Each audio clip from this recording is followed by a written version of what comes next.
ମୁଁ chess board ନେଇ ଆସିଛି, ଆସେ ଗୋଟେ ମ୍ୟାଚ୍ ଖେଳିବା। ସେତେବେଳେ କାଉ ରୋଷେଇ କରୁଥିଲା।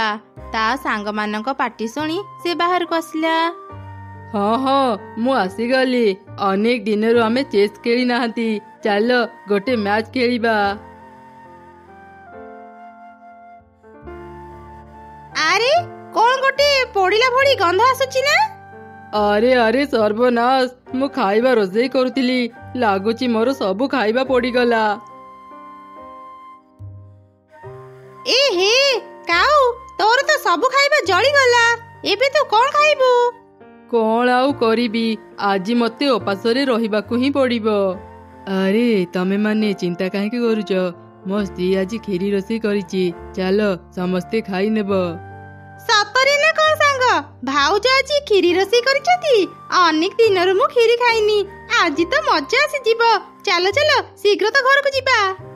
ଏମିତି କଥା ହେଇ ସମସ୍ତେ ରାଜୁ ଚଢ଼େଇର ଘରକୁ ଗଲେ, ଆଉ ପେଟ ପୁରା କ୍ଷୀରି ଖାଇଲେ। ସତରେ ଭାଉଜ, ତୁମ ହାତ ତିଆରି କ୍ଷୀରି ଖାଇବାକୁ ନା ଭାରି ବଢିଆ ଲାଗେ। କ୍ଷୀରି ତ ନୁହଁ, ଅମୃତ। ତାପରେ ସବୁ ସାଙ୍ଗ ନିଜ ନିଜ ଘରକୁ ଫେରିଗଲେ। ରାଜୁର ସ୍ତ୍ରୀ ଅଛି ବୋଲି ସେ ପ୍ରତିଦିନ କେତେ ବଢିଆ ବଢିଆ ଖାଇବା ଖାଇପାରୁଛି। ମୋର ବି ଯଦି ସ୍ତ୍ରୀ ଥାନ୍ତା, ମୁଁ ପ୍ରତିଦିନ ସ୍ୱାଦିଷ୍ଟ ଖାଇବା ଖାଇପାରନ୍ତି। ହେଲେ ମୁଁ ତ କଳା, ମତେ କିଏ ବାହା ହେବ? ଏମିତି ଚିନ୍ତା କରି କାଉ ଶୋଇପଡ଼ିଲା। ସକାଳେ ସେ ଦେଖିଲା ତା ଘରେ ସଉଦା ନାହିଁ। ସଉଦା କିଣିବା ପାଇଁ ସେ ବଜାରକୁ ଗଲା। ଆରେ ଏ ଝିଅଟା ତ ମୋ ପରି ଦେଖିବାକୁ କଳା। ସେ କଳା ହେଲେ ବି ଭାରି ସୁନ୍ଦର ଦେଖାଯାଉଛି। ମୁଁ ଯଦି ଏ ଝିଅକୁ ବାହା ହେଇପାରନ୍ତି, ମତେ ଆଉ କଷ୍ଟ କରି ଖାଇବା ରୋଷେଇ କରିବାକୁ ପଡନ୍ତାନି। ଏଇ ତ ଆଗରେ ଗୋଟେ ଗୋଲାପ ଗଛ ଅଛି, ମୁଁ ଗୋଟେ ଗୋଲାପ ଫୁଲ ଧରି ସେ ଝିଅ ପାଖକୁ ଯାଏ।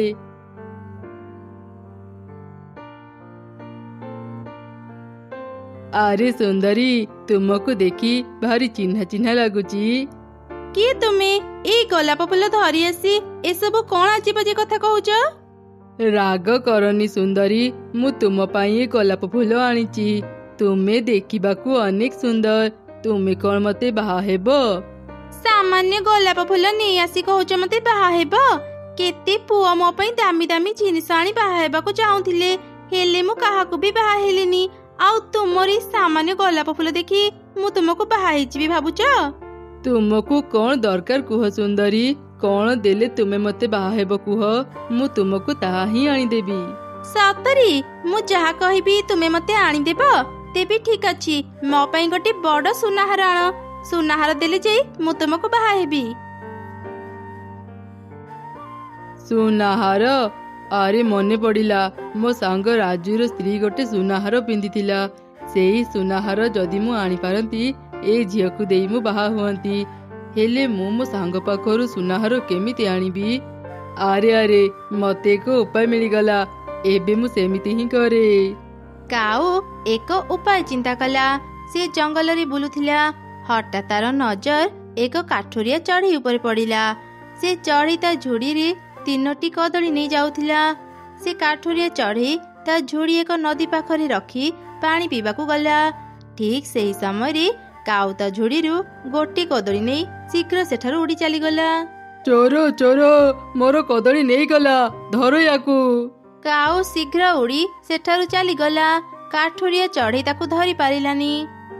ଏବେ ମୁଁ ଏ କଦଳୀ ଦେଇ ମୋ ସାଙ୍ଗ ରାଜୁକୁ ବୋକା ବନେଇ ତାଠୁ ସୁନାହାର ନେଇ ଆସିବି, ଆଉ ତାପରେ ସେ ସୁନ୍ଦରୀକୁ ମୁଁ ବାହା ହେବି। ଏସବୁ ଭାବିଲା ବେଳେ ହିଁ ମତେ ଭାରି ଖୁସି ଲାଗୁଛି। ଏବେ ମୁଁ ମୋ ସାଙ୍ଗ ପାଖକୁ ଯାଏ।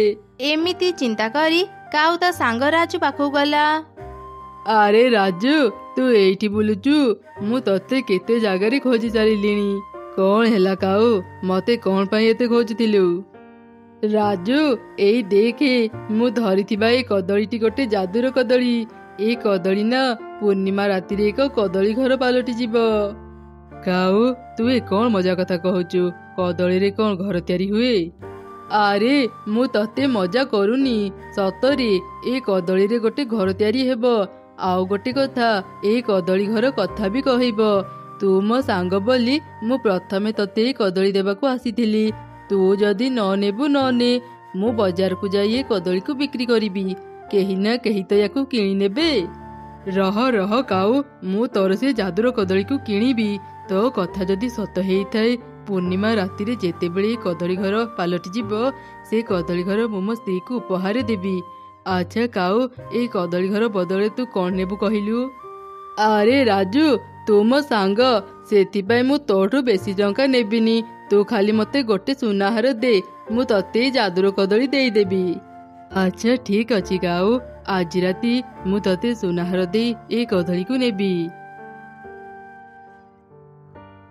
ଆରେ ଆରେ, ମୁଁ ତ କାଉକୁ କହିଦେଲି ତାକୁ ସୁନାହାର ଦେବି, ହେଲେ ମୋ ପାଖରେ ତ ସୁନାହାର ନାହିଁ। ଏବେ କ'ଣ କରିବି? ହଁ, ମୋ ସ୍ତ୍ରୀର ସୁନାହାର ମୁଁ କାଉକୁ ଦେଇଥାଏ। ମୁଁ ଯଦି ମୋ ସ୍ତ୍ରୀକୁ ସୁନାହାର ମାଗିବି, ସେ ମତେ ଦେବନି। ତାକୁ ନ ଜଣେଇ ମୁଁ ତା ସୁନାହାର ନେଇ ଯାଇଥାଏ। ପରେ ଯେତେବେଳେ ମୁଁ ତାକୁ ଯାଦୁର କଦଳୀର ଘର ଦେବି, ସେ ଖୁସିରେ ତା ସୁନାହାର କଥା ଭୁଲିଯିବ। ଏମିତି ଚିନ୍ତା କରି ରାଜୁ ଚଢ଼େଇ ଘରକୁ ଆସିଲା। ରାତିରେ ଯେତେବେଳେ ତା ସ୍ତ୍ରୀ ଶୋଇ ପଡ଼ିଲା, ସେ ଆଲମିରାରୁ ସୁନାହାର ଚୋରି କରି କାଉ ପାଖକୁ ଗଲା, ଆଉ ତାକୁ ସୁନାହାର ଦେଇ ତାଠୁ ଯାଦୁର କଦଳୀ ନେଇ ଆସିଲା। ପରଦିନ ସକାଳେ, ଏଇ କ'ଣ, ଆଲମିରାରେ ତ ମୋ ସୁନାହାର ନାହିଁ। ମୁଁ ତ ଏଇଠି ରଖିଥିଲି, ମୋ ସୁନାହାର କୁଆଡେ ଗଲା? ରାଜୁ, ରାଜୁ ଶୀଘ୍ର ଏଠାକୁ ଆସ। ଆରେ କ'ଣ ହେଲା? ତୁ ମତେ ଏମିତି ଡାକୁଛୁ କ'ଣ ପାଇଁ? ରାଜୁ, ମୋ ଆଲମିରାରେ ମୋ ସୁନାହାର ନାହିଁ। ଘର ସାରା ଖୋଜି ସାରିଲିଣି, ହେଲେ କୋଉଠି ବି ପାଇଲିନି। ଘରେ ଯଦି ନାହିଁ, ତାହେଲେ ଲାଗୁଛି କୋଉ ଚୋର ଆସି ତ ସୁନାହାର ଚୋରି କରି ନେଇଯାଇଥିବ। ତୁମେ କ'ଣ କହୁଛ? ଏତେ ସୁନ୍ଦର ସୁନାହାର ମୋର ଚୋରି ହେଇଗଲା। ଆରେ ଆରେ, ତୁ ଆଉ କାନ୍ଦେନି, କିଛି ଦିନ ଯାଉ, ମୁଁ ତତେ ଗୋଟେ ବଡ ସୁନାହାର କିଣିଦେବି। ସେପଟେ କାଉ ବାହା ହେଇ ଘରକୁ ଆସିଲା। ଏହିପରି କିଛି ଦିନ ବିତିଗଲା। ଆରେ କଥା କ'ଣ, ପୂର୍ଣ୍ଣିମା ରାତି ତ ହେଇ ସାରିଲାଣି, ଏଇ କଦଳୀ ଏଯାଏ ଘର କାହିଁକି ହେଲାନି? କାଉ କ'ଣ ମତେ ମିଛ କହିଲା? ତୁମେ କ'ଣ କହୁଛ? କଦଳୀରେ ଘର କେମିତି ହେବ? ଆଉ କାଉ ତମକୁ କ'ଣ ମିଛ କଥା କହିଥିଲା? ମତେ ସବୁ ଘଟଣା କୁହ। ତାପରେ ରାଜୁ ଚଢ଼େଇ ତା ସ୍ତ୍ରୀକୁ ସବୁ ଘଟଣା କହିଲା। ତମେ ଏତେ ବଡ଼ ବୋକା! ଯଦି କଦଳୀରେ ଘର ତିଆରି ହେଇଥାନ୍ତା, କାଉ ନିଜେ ନ ରଖି ତମକୁ କାହିଁ ଦେଇଥାନ୍ତା? କେବେ ତ ବୁଦ୍ଧିମାନର କାମ କର। ଦିଅ ମତେ ସେ କଦଳୀକୁ ଦିଅ, ମୁଁ ତାକୁ ବାହାରେ ଫୋପାଡ଼ି ଦେବି। ଏମିତି କହି ରିନୁ ଯେମିତି ସେ କଦଳୀ ବାହାରକୁ ଫିଙ୍ଗିଲା, ହଠାତ୍ ସେ କଦଳୀଟି ଏକ ସୁନ୍ଦର ଘର ପାଲଟିଗଲା। ଆରେ ଦେଖ ଦେଖ, ମୋ ସାଙ୍ଗ ମିଛ କହିନି, ସତରେ ଏଇ କଦଳୀ ଘର ପାଲଟି ଗଲା। ତୋ ସାଙ୍ଗ ତତେ ମିଛ କହିକି ହିଁ ମତେ ଦେଇଥିଲା, ସେଇଟା ଗୋଟେ ଚୋର। ମାନେ ତୁମେ ଏସବୁ କ'ଣ କହୁଛ? ଯାଦୁର ଘର? କଦଳୀ ଘର ସେମାନଙ୍କୁ ସବୁ ଘଟଣା କହିଲା। ତାମାନେ କଦଳୀ ଘର କାଉ ତମକୁ ଚୋରି କରି ଆଣିଥିଲା? ହଁ, କାଉ ମତେ ଚୋରି କରି ଆଣିଥିଲା। ମୋ ସହ ମୋ ବାପା ମା ବି ଥିଲେ। ଦିନେ ଗୋଟେ କାଠୁରିଆ କାଠ କାଟିବାକୁ ଆସିଥିଲା, ସେତେବେଳେ ସେ ଆମକୁ ଦେଖିଲା। ଆରେ ଏ କ'ଣ, ଗୋଟେ ଗଛରେ 3ଟି କଦଳୀ ଫଳିଛି। ତା ମାନେ ଏଗୁଡ଼ା ସେଇ ଯାଦୁର କଦଳୀ, ଯୋଉ କଦଳୀରେ ଘର ତିଆରି ହୁଏ। ଆମ ଜଙ୍ଗଲର ରାଜା ଏହି ଯାଦୁର କଦଳୀ ପାଇବା ପାଇଁ ଘୋଷଣା କରିଛନ୍ତି। ମୁଁ ଯଦି ଏ 3 କଦଳୀ ନେଇ ରାଜାଙ୍କୁ ଦେବି, ସେ ମୋ ଉପରେ ଖୁସି ହେଇ ମତେ ଅନେକ ଉପହାର ଦେବେ। ମୁଁ ଏବେ ହିଁ 3 ରଙ୍ଗର କଦଳୀ ନେଇ ରାଜାଙ୍କ ପାଖକୁ ଯାଏ। କିଏ ତୁ? ମୁଁ ତତେ ମୋ କଦଳୀ ଦେବିନି, ତୁ ଚାଲିଯା ଏଠୁ। କ'ଣ କହିଲୁ? ତୁ ମତେ କଦଳୀ ଦେବୁନି? ତେବେ ତୁ ରାଜାଙ୍କ ହାତରେ ହିଁ ମରିବୁ। ତୁ ମତେ କଦଳୀ ନ ଦେବା କଥା ଯଦି ରାଜା ଜାଣିବେ, ସେ ତତେ କାଟି 4 ଫାଳ କରିଦେବେ, ବୁଝିଲୁ?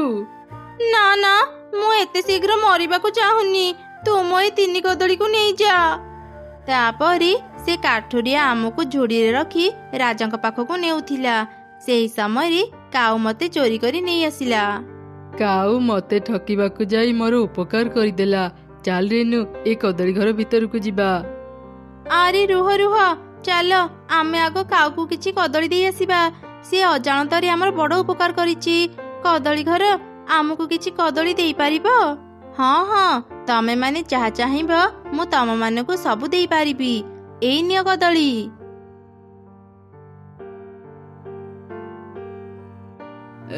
ରାଜୁ, ତୁ ଏଠି? ଭୟ କରନି କାଉ, ମୁଁ ତ ପାଖରୁ ମୋ ସୁନାହାର ନେବାକୁ ଆସିନି। ମୁଁ ତତେ ଖୁସି ହେଇ କିଛି କଦଳୀ ଦେବାକୁ ଆସିଛି। ଏଇ ନେ। ମାନେ ମୁଁ କିଛି ବୁଝିପାରିଲିନି। ତାପରେ ସେମାନେ କାଉକୁ ସବୁ ଘଟଣା କହିଲେ। ସେ କଦଳୀକୁ ମୁଁ ଚୋରି କରିଛି, ତା ମାନେ ସେ ଘର ମୋର। ମୁଁ ସବୁ କଥା ଶୁଣିଲି। ତୁ ଏତେ ବଡ ଚୋର, ଅନ୍ୟକୁ ଠକି ସେ ସୁନାହାର ଆଣି ମତେ କହିଲୁ ତୁ ବହୁତ ଧନୀ, ତୋ ପାଖରେ ଏମିତି ଆହୁରି ସୁନାହାର ଅଛି। ମୁଁ ତୋ ଭଳି ଚୋର ସହ ଆଉ ରହିବିନି। ଆଜି ହିଁ ମୁଁ ମୋ ମା ପାଖକୁ ଚାଲିଯିବି। ଏମିତି ରାଗି କାଉର ସ୍ତ୍ରୀ ତାକୁ ଛାଡ଼ି ଚାଲିଗଲା। କାଉ ମନ ଦୁଃଖରେ କାନ୍ଦିଲା। ଦେଖିଲ କାଉ ଭାଇ, ଅନ୍ୟକୁ ଠକିବାକୁ ଗଲେ ନିଜେ ହିଁ ଠକାମିରେ ପଡନ୍ତି। ତମେ ଆମକୁ ଠକି ଆମର କ୍ଷତି କରିବାକୁ ଚାହୁଁଥିଲ, ହେଲେ ଆମର ଲାଭ କରିଦେଲ। ଆଉ କାହାକୁ ବି ନ ଠକି ଏବେ ସତ୍ ହେଇ ଚଳ। ତାପରେ ସେ ଦୁଇ ଜଣ ନିଜ ଘରକୁ ଫେରି ଆସିଲେ।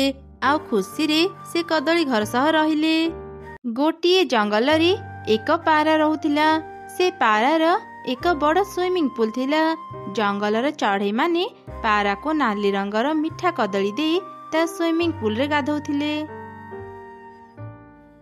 ପାରା, ଯେମିତି ଗରମ ପଡ଼ିଛି, ଏ ଗରମରେ ମୋ ଛୁଆ ରହିପାରୁନି।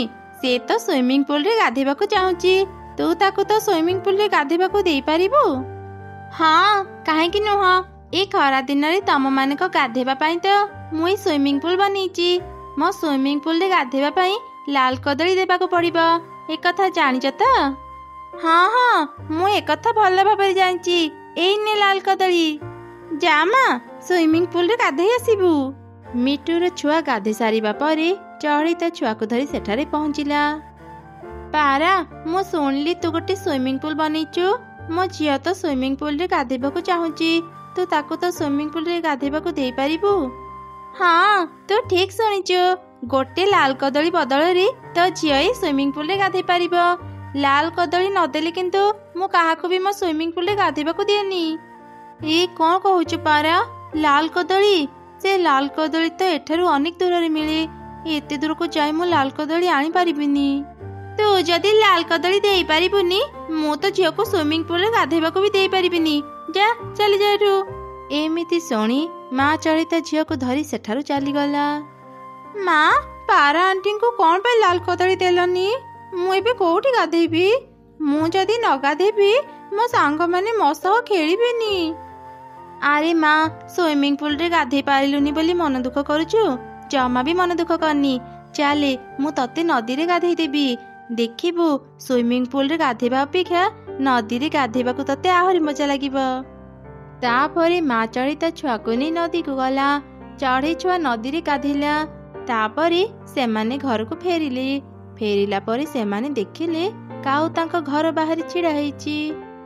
ଆରେ ଚଢ଼େଇ, ମୁଁ ଶୁଣିଲି ତୋ ପାଖରେ ଲାଲ କଦଳୀ ନଥିବାରୁ ତୋ ଛୁଆ ପାରାର ସୁଇମିଂ ପୁଲରେ ଗାଧେଇ ପାରିଲାନି। କାଉ, ତୁ ତ ଜାଣୁ ସେ ଲାଲ ରଙ୍ଗର କଦଳୀ ଏଠାରୁ ଅନେକ ଦୂରରେ ମିଳେ। ମୁଁ ମୋ ଛୁଆକୁ ଏକା ଛାଡ଼ି ଏତେ ଦୂରକୁ ଯିବାକୁ ଚାହୁଁନି। ଯଦି ମୋ ଛୁଆର କିଛି ଅସୁବିଧା ହୁଏ? ଓ, ଏଇ କଥା। ଚଢ଼େଇ, ତୁ ଚିନ୍ତା କରନି। ମୁଁ ତ ଘର ଆଉ ତୋ ଛୁଆକୁ ଜଗିଦେବି। ତୁ ଯା, ସେ ଲାଲ କଦଳୀ ଆଣିବୁ। ଥରେ ଭାବି ଦେଖେ ଚଢ଼େଇ, ସବୁ ଛୁଆ ସୁଇମିଂ ପୁଲରେ ଗାଧଉଥିବେ, ହେଲେ ତୋ ଛୁଆ ଗାଧେଇ ପାରିବନି। କହିଲୁ ତାର କେତେ ମନ ଦୁଃଖ ହେବ? ହଁ କାଉ, ତୁ ଠିକ୍ କହିଲୁ। ଆଜି ସିନା ମୁଁ ମୋ ଝିଅକୁ ବୁଝେଇଦେଲି, ହେଲେ ଯେତେବେଳେ ତାର ସବୁ ସାଙ୍ଗ ସୁଇମିଂ ପୁଲରେ ଗାଧେଇବେ ସେତେବେଳେ ତାର ବି ଇଚ୍ଛା ହେବ। କାଉ, ତୁ କ'ଣ ସତରେ ମୋ ଘର ଆଉ ମୋ ଛୁଆକୁ ଜଗିପାରିବୁ? ହଁ ଚଢ଼େଇ, ତୁ ଚିନ୍ତା ନ କରି ଲାଲ କଦଳୀ ଆଣିବାକୁ ଯା। ଦେ, ମତେ ତ ଘରର ଚାବି ଦେ। ମୁଁ ତ ଘର ଆଉ ତୋ ଝିଅକୁ ଜଗିଦେବି। କାଉର କଥାକୁ ବିଶ୍ୱାସ କରି ମା ଚଢ଼େଇ ତାକୁ ଘରର ଚାବି ଦେଇଦେଲା।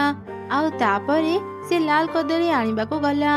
ସେ ଯିବା ପରେ କାଉ ମନରେ ଚିନ୍ତା କଲା, ହା ହା ହା, ଚଢ଼େଇ କେତେ ବୋକା। ତୋ ଘରକୁ ନେବା ପାଇଁ ଚଢ଼େଇ ମୁଁ ତୋ ସହ ନାଟକ କରୁଥିଲି।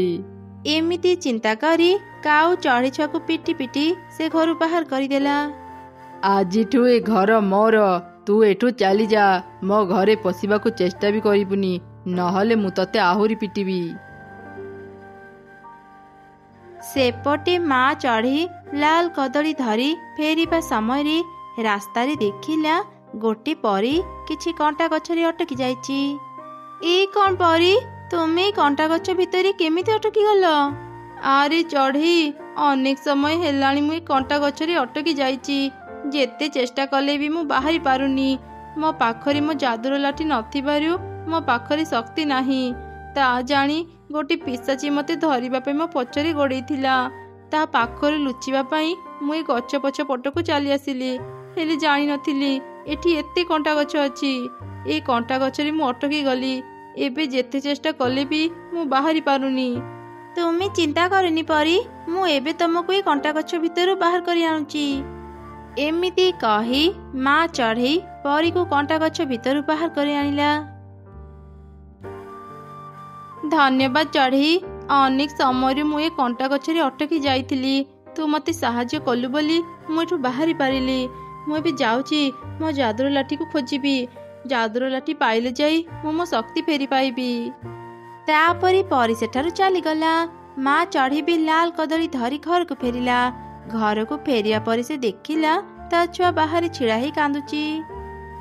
ମା କାଉ ଅଙ୍କଲ ବହୁତ ଖରାପ। ସେ ତମକୁ ଲାଲ କଦଳୀ ଆଣିବାକୁ ପଠେଇ ମତେ ଆମ ଘରୁ ବାହାର କରିଦେଲେ। ମୁଁ ଏ କଣ ଶୁଣୁଛି କାଉ? ମୁଁ ତୋ ଉପରେ ବିଶ୍ୱାସ କରି ମୋ ଘର ଆଉ ମୋ ଝିଅକୁ ତୋ ପାଖରେ ଛାଡ଼ିଥିଲି, ହେଲେ ତୁ ମୋ ଘର ଛଡ଼େଇ ନେଲୁ। ଚଢ଼େଇ, ତୁ ବହୁତ ମୂର୍ଖ। ସେଥିପାଇଁ ମତେ ବିଶ୍ୱାସ କରି ତ ଘରର ଚାବି ମତେ ଦେଇଦେଲୁ। ଆଜିଠୁ ଏ ଘର ମୋର। ତମେ 2 ଜଣ ଏଠୁ ଚାଲିଯାଅ। ଏ ଘରେ ପଶିବାକୁ ଯଦି ଚେଷ୍ଟା କରିବ, ମୁଁ ଏ କଟୁରୀରେ ତମ ମା ଝିଅଙ୍କ ବେକ କାଟିଦେବି। ନା, ମୋ ଛୁଆର କିଛି କ୍ଷତି କରିନି କାଉ। ମୁଁ ଏଠୁ ଚାଲିଯିବି। ହେଲେ କାଉ, ତୁ ଆଜି ଯେମିତି ଅନ୍ୟାୟ କରି ମୋଠୁ ଏ ଘର ଛଡ଼େଇ ନେଲୁ, ତୁ ବି ବେଶୀ ଦିନ ଏ ଘରେ ରହିପାରିବୁନି।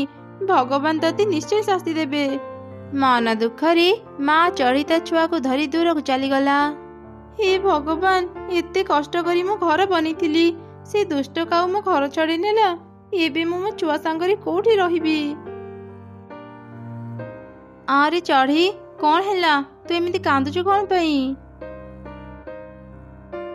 ତୁ ଚିନ୍ତା କରନି ଚଢ଼େଇ, ଖୁବ୍ ଶୀଘ୍ର ସେ ଦୁଷ୍ଟ କାଉ ଉଚିତ ଶିକ୍ଷା ପାଇବ। ମୁଁ ଏବେ ତମ ରହିବାର ବ୍ୟବସ୍ଥା କରିଦେଉଛି। ଚଢ଼େଇ, ତୁ ତ ଝିଅ ସାଙ୍ଗରେ ଏଇ କଦଳୀ ଘରେ ରହ। ଆଜିଠୁ ଏ ଘର ତମମାନଙ୍କୁ ସୁରକ୍ଷା ଦେବ। କେହି ବି ତମଠୁ ଏ ଘର ଛଡ଼େଇ ନେଇ ପାରିବେନି। ପରୀ, ତୁମକୁ ଅନେକ ଅନେକ ଧନ୍ୟବାଦ। ଆଜି ତୁମେ ନଥିଲେ ଆମର କଣ ଯେ ହେଇଥାନ୍ତା।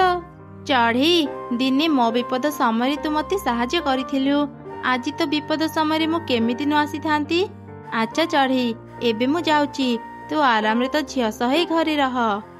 ତାପରେ ପରୀ ସେଠାରୁ ଚାଲିଗଲା। ମା ଝିଅ ଘର ଭିତରକୁ ଗଲେ। ମା, ଘରଟି ଅନେକ ସୁନ୍ଦର ହେଇଛି। ଏଇ ଘର ଭିତରଟି ବହୁତ ଥଣ୍ଡା। ମତେ ଏ ଘର ବହୁତ ଭଲ ଲାଗିଲା ମା। ସେଦିନ ପରଠାରୁ ମା ଝିଅ ଖୁସିରେ ସେ କଦଳୀ ଘରେ ରହିଲେ। ଦିନେ ଜଙ୍ଗଲରେ ପ୍ରବଳ ବର୍ଷା ହେଲା। ବିଜୁଳି ଘଡ଼ଘଡ଼ି ବି ମାରିଲା। କାଉ ରହୁଥିବା ସେ ଘର ଭାଙ୍ଗିଗଲା। କାଉ ସେ ଭଙ୍ଗା ଘର ତଳେ ଚାପି ହେଇ ମରିଗଲା। ଏମିତି ସେ ଦୁଷ୍ଟ କାଉ ନିଜ ଶାସ୍ତି ପାଇଲା। ନଦୀ ପାଖରେ ମା ଚଢ଼େଇଟି ଛୋଟ ଘର କରି ତା ଛୁଆ ସହ ରହୁଥିଲା। ମା ଚଢ଼େଇଟି ଦିନ ମଜୁରିଆର କାମ କରି ବହୁତ କଷ୍ଟରେ ନିଜ ଘର ଚଳାଉଥିଲା। ଗୋଟେ ଦିନ ସେ କାମକୁ ଯିବା ସମୟରେ ରାସ୍ତାରେ ଏକ କଦଳୀ ଗଛ ଦେଖିଲା। ସେ ଗଛର ଚାରିପାଖ ବହୁତ ଅପରିଷ୍କାର ଥିଲା। ଆରେ ରେ, ଏଇ କଦଳୀ ଗଛର ଚାରିପାଖ କେତେ ଅପରିଷ୍କାର ହେଇଛି। କଦଳୀ ଗଛଟାକୁ କେତେ କଷ୍ଟ ହେଉଥିବ। ମୁଁ ଯାଏ ତା ଚାରିପାଖର ଘାସଲତାକୁ ଭଲ ଭାବରେ ସଫା କରିଦିଏ। ଏମିତି କହି ମା ଚଢ଼େଇଟି କଦଳୀ ଗଛର ଚାରିପାଖକୁ ଭଲ ଭାବରେ ପରିଷ୍କାର କରିଦେଲା। ଏସବୁ କଦଳୀ ଗଛକୁ ବହୁତ ଭଲ ଲାଗିଲା। କିଏ ତୁ ଚଢ଼େଇ? ମୋ ଚାରିପାଖକୁ ଏତେ ଭଲ ଭାବରେ ପରିଷ୍କାର କରିଦେଲୁ। ମୋ ନାଁ ରିନୁ। ସେଇ ନଦୀ ପାଖରେ ଏକ ଛୋଟ ଭଙ୍ଗା ଘର ଅଛି। ମୁଁ ସେଠି ମୋ ଛୁଆକୁ ନେଇ ରୁହେ। ଚଢ଼େଇ, ତୁ ଆଜି ମୋର ବହୁତ ବଡ଼ ଉପକାର କଲୁ। ଯଦି କେବେ ତୁ କିଛି ସମସ୍ୟାରେ ପଡ଼ିବୁ, ମୋ ପାଖକୁ ଆସିବୁ। ମୁଁ ନିଶ୍ଚୟ ତତେ ସାହାଯ୍ୟ କରିବି। ତାପରେ ମା ଚଢ଼େଇଟି ନିଜ ଘରକୁ ଚାଲିଗଲା ଆଉ ନିଜ କାମରେ ବ୍ୟସ୍ତ ହୋଇ ପଡ଼ିଲା। ଗୋଟେ ଦିନ ଜଙ୍ଗଲରେ ପ୍ରବଳ ବର୍ଷା ହେଲା। ଛୋଟ ଛୁଆଟି ଏକା ଘରେ ଥିଲା। ସେତେବେଳେ ମା ଚଢ଼େଇଟି ଭିଜି ଭିଜି ଘରକୁ ଆସିଲା। ଓଃ, ଏତେ ବର୍ଷା କୋଉଠି ଥିଲା କେଜାଣି ହଠାତ୍ ମାଡ଼ି ଆସିଲା। ମା ଦେଖ ନା, ଘର ଭିତରେ କେତେ ପାଣି ପଡ଼ୁଛି। ଆରେ ମା, ଆମ ଘର ତ ଭଙ୍ଗା। ଭାବିଥିଲି ବର୍ଷା ଦିନ ହେବା ଆଗରୁ ଆମ ଘର ମରାମତି କରିନେବି, ହେଲେ ତା ଆଗରୁ ହିଁ ଏମିତି ବର୍ଷା ହେବାର ଥିଲା। ଘରର ଗୋଟେ ପାଖରେ ପାଣି ପଡ଼ୁଛି, ଆର ପାଖଟି ଶୁଖିଲା ଅଛି। ମାରେ ତୁ ସେ ଶୁଖିଲା ଜାଗାକୁ ଯା, ମୁଁ ଘରର ସବୁ ପାଣି ପରିଷ୍କାର କରୁଛି। ଛୋଟ ଛୁଆଟି ସେ ଶୁଖିଲା ଜାଗାରେ ଯାଇ ବସି ପଡ଼ିଲା। ମା ଚଢ଼େଇଟି ଘରର ପାଣି ପରିଷ୍କାର କରିବା ପାଇଁ ବ୍ୟବସ୍ଥା କଲା, ହେଲେ କିଛି ଲାଭ ହେଲା ନାହିଁ। ଜୋରରେ ପବନ ବହିବା ଯୋଗୁଁ ତାଙ୍କ ଘର ଭାଙ୍ଗି ନଦୀରେ ଭାସିଗଲା। ମା ଚଢ଼େଇଟି ତା ଛୁଆ ସହ ବର୍ଷାରେ ଭିଜିଲା। ହେ ଭଗବାନ, ଏ କ'ଣ ହେଇଗଲା?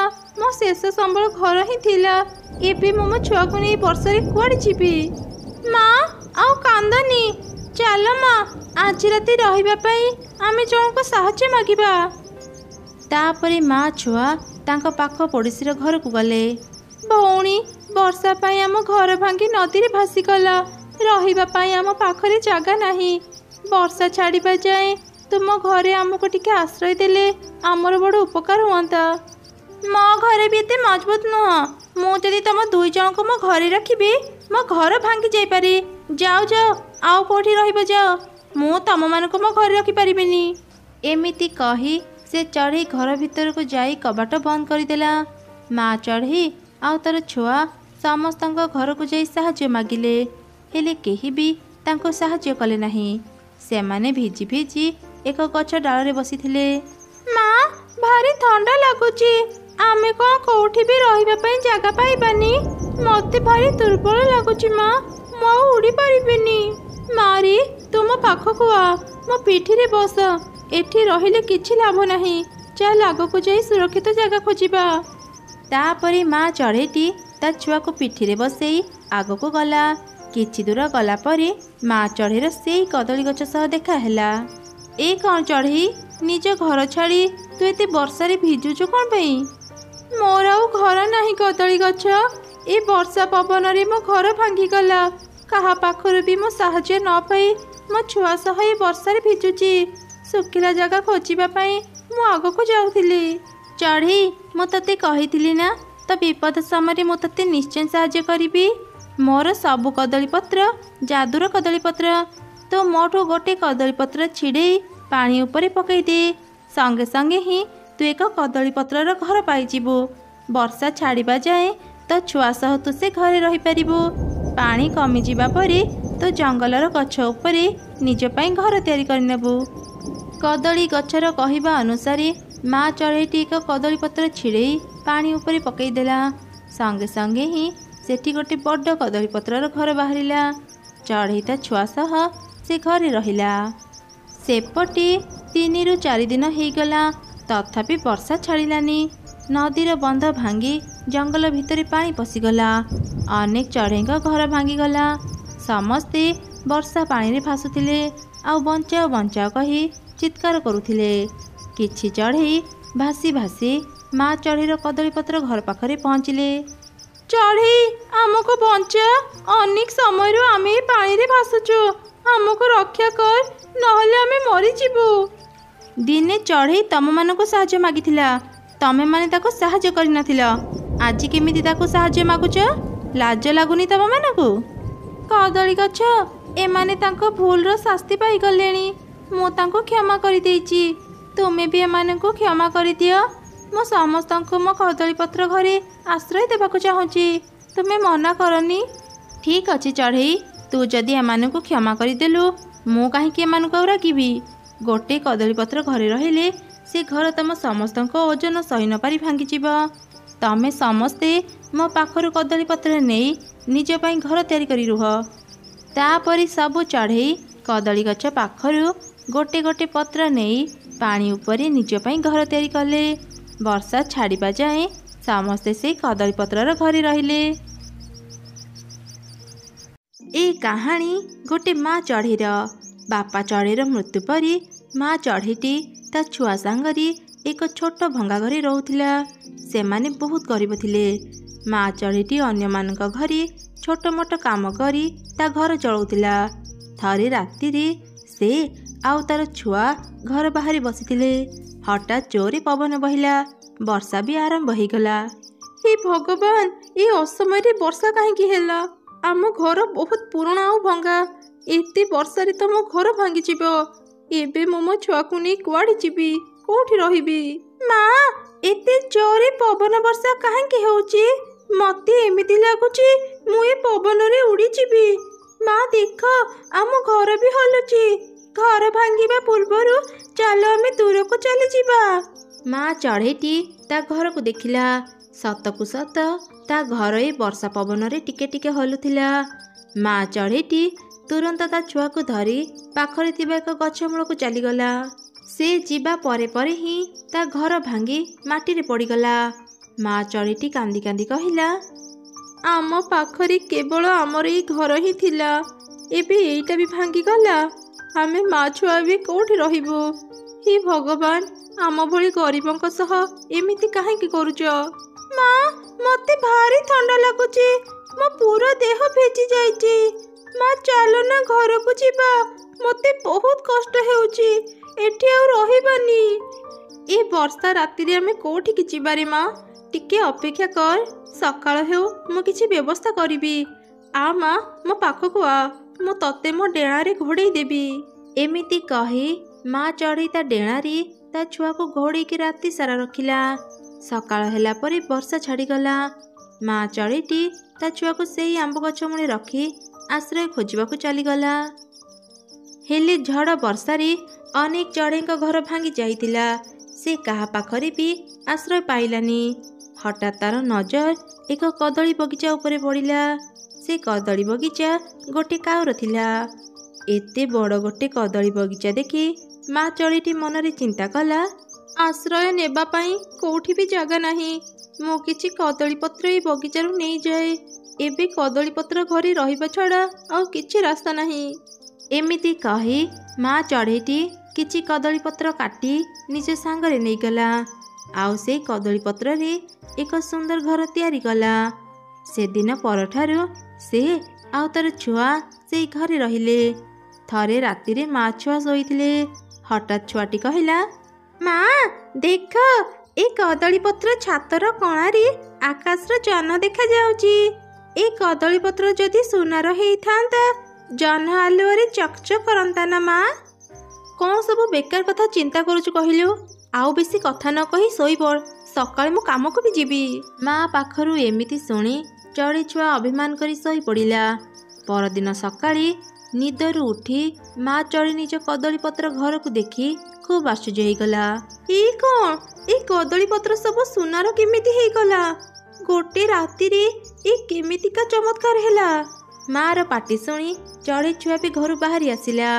ସେ ତାଙ୍କର କଦଳୀ ପତ୍ର ଘରକୁ ଦେଖି କହିଲା, ଦେଖ ମା, କଦଳୀ ପତ୍ର ସବୁ ସୁନାର ହେଇଯାଇଛି।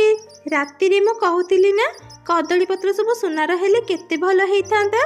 ମୁଁ ଛୋଟ ବୋଲି ତମେ ମୋ କଥାକୁ ବିଶ୍ୱାସ କରୁନଥିଲ। ମୁଁ ରାତିରେ ଭଗବାନଙ୍କୁ ଏମିତି ପ୍ରାର୍ଥନା କରି ଶୋଇଥିଲି। ଦେଖ, ସକାଳେ ଭଗବାନ ମୋ ଇଚ୍ଛା ପୁରା କରିଦେଲେ। ଏମିତି ସେ ମା ଛୁଆ ସୁନାର କଦଳୀ ପତ୍ର ପାଇ ଖୁବ୍ ଖୁସି ଥିଲେ। ମା ଚଢ଼େଇଟି ଗୋଟେ ସୁନାର କଦଳୀ ପତ୍ର ବଜାରରେ ବିକ୍ରି କଲା ଆଉ ଅନେକ ଟଙ୍କା ପାଇଲା। ସେଇ ଟଙ୍କାରେ ତାଙ୍କର ସବୁ ଅଭାବ ଦୂର ହେଇଗଲା। ସେମାନେ ଏକ ବଡ଼ ଘର ତିଆରି କରି ରହିଲେ। ମା ଚଢ଼େଇଟି ସୁନା କଦଳୀ ପତ୍ର ବିକି ଏତେ ଶୀଘ୍ର ଧନୀ ହେବା ଘଟଣା ପୁରା ଜଙ୍ଗଲରେ ପ୍ରଚାର ହେଇଗଲା। ଏକଥା ସେ କାଉ ବି ଶୁଣିବାକୁ ପାଇଲା। ଦିନେ ସେ ଭାବିଲା, ଏ ଚଢ଼େଇର କଦଳୀ ପତ୍ର ସୁନା ହେଲା କେମିତି? ଆଉ ସେ କଦଳୀ ପତ୍ର ପାଇଲା କୋଉଠୁ? ଏ ଜଙ୍ଗଲରେ ତ କେବଳ ମୋର ହିଁ କଦଳୀ ବଗିଚା ଅଛି। ନିଶ୍ଚୟ ସେ ଚଢ଼େଇ ମୋ ବଗିଚାରୁ ହିଁ କଦଳୀ ପତ୍ର ନେଇଥିବ। ଆଉ ମୋ କଦଳୀ ପତ୍ର ନେଇ ସେ ଚଢ଼େଇ ଏତେ ଧନୀ ହେଇଛି। ରହ ଚଢ଼େଇ, ଏବେ ତ ଦେଖ ମୁଁ ତୋ ପାଖରୁ ତୋର ସବୁ ଜିନିଷ କେମିତି ନେଉଛି। ଏମିତି କହି କାଉ ଚଢ଼େଇର ଘରକୁ ଗଲା ଆଉ ତାକୁ କହିଲା, କିରେ ଚଢ଼େଇ, ମୋ ସୁନା ବଗିଚାରୁ କଦଳୀ ପତ୍ର ଆଣି ତୁ ଏତେ ଧନୀ ହେଇଛୁ। ଶୀଘ୍ର ମତେ ମୋ କଦଳୀ ପତ୍ର ଫେରା। ଏ କ'ଣ କହୁଛ?